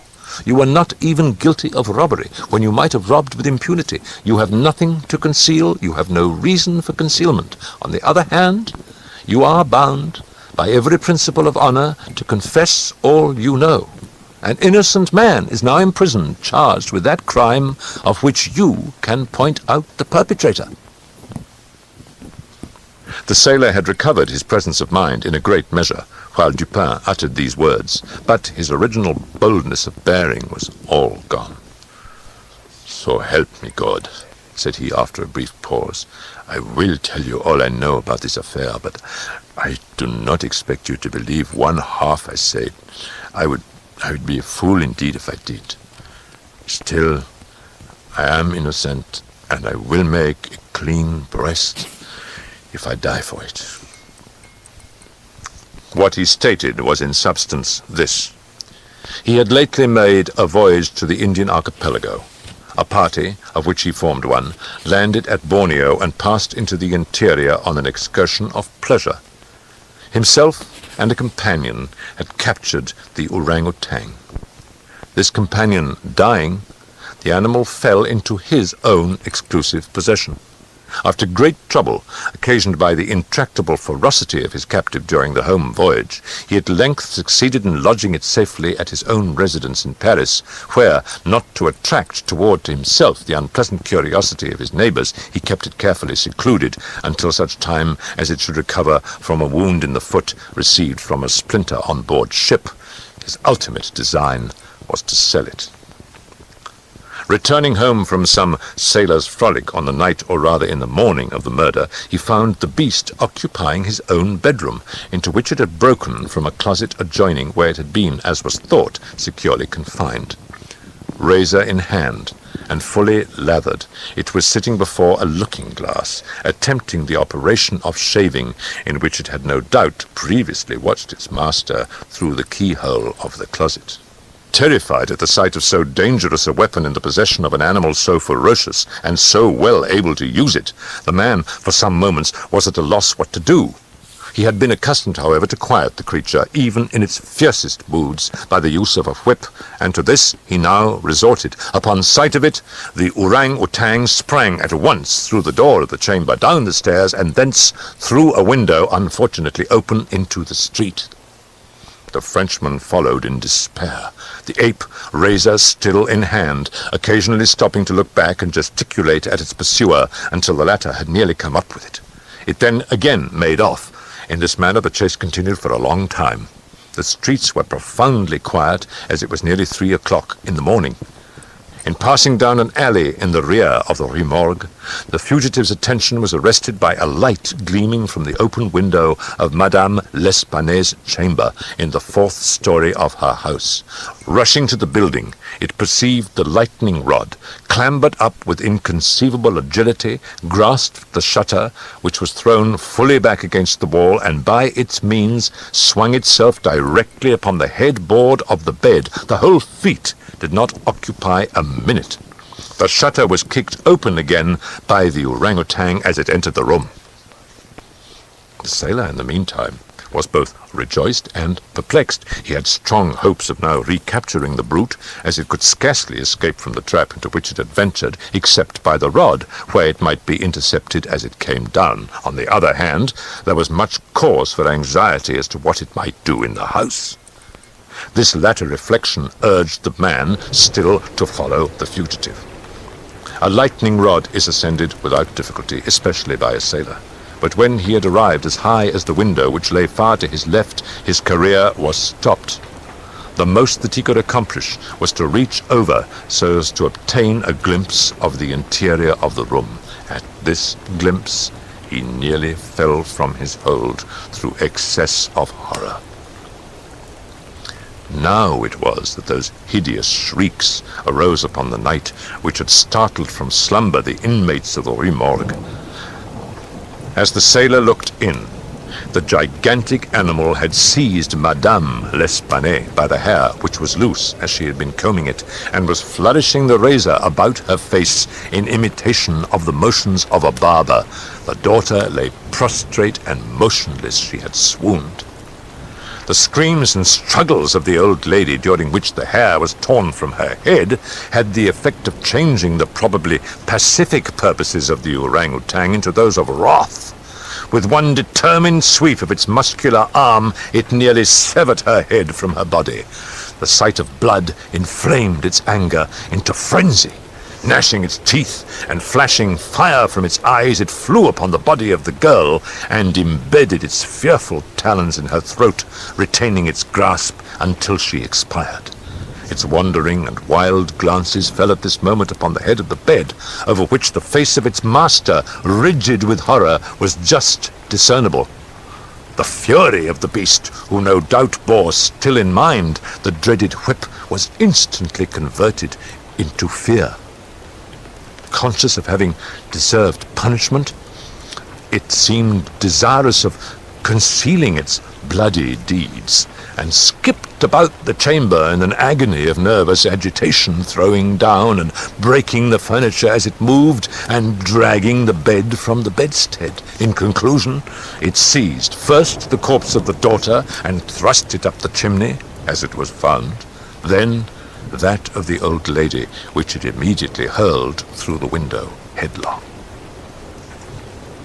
As the ape approached the casement with its mutilated burden, the sailor shrank aghast to the rod, and rather gliding than clambering down it, hurried at once home, dreading the consequences of the butchery, and gladly abandoning in his terror all solicitude about the fate of the orang-outang. The words heard by the party upon the staircase were the Frenchman's exclamations of horror and affright, commingled with the fiendish jabberings of the brute. I have scarcely anything to add. The orangutan must have escaped from the chamber by the rod just before the breaking of the door. It must have closed the window as it passed through it. It was subsequently caught by the owner himself, who obtained for it a very large sum at the Jardin des Plantes. The bank clerk, Le Bon, was instantly released upon our narration of the circumstances, with some comments from Dupin, at the bureau of the prefect of police. This functionary, however well disposed to my friend, could not altogether conceal his chagrin at the turn which affairs had taken, and was fain to indulge in a sarcasm or two about the propriety of every person minding his own business. "Let him talk," said Dupin, who had not thought it necessary to reply. "Let him discourse. It will ease his conscience. I am satisfied with having defeated him in his own castle. Nevertheless, that he failed in the solution of this mystery is by no means that matter for wonder which he supposes it, for in truth our friend the prefect is somewhat too cunning to be profound. In his wisdom is no stamen. It is all head and no body, like the pictures of the goddess Laverna, or at best all head and shoulders, like a codfish. But he is a good creature after all. I like him especially for one master stroke of cant, by which he has attained his reputation for ingenuity. I mean, de nier ce qui est et d'expliquer ce qui n'est pas. That is to say, to deny what is and to explain what is not.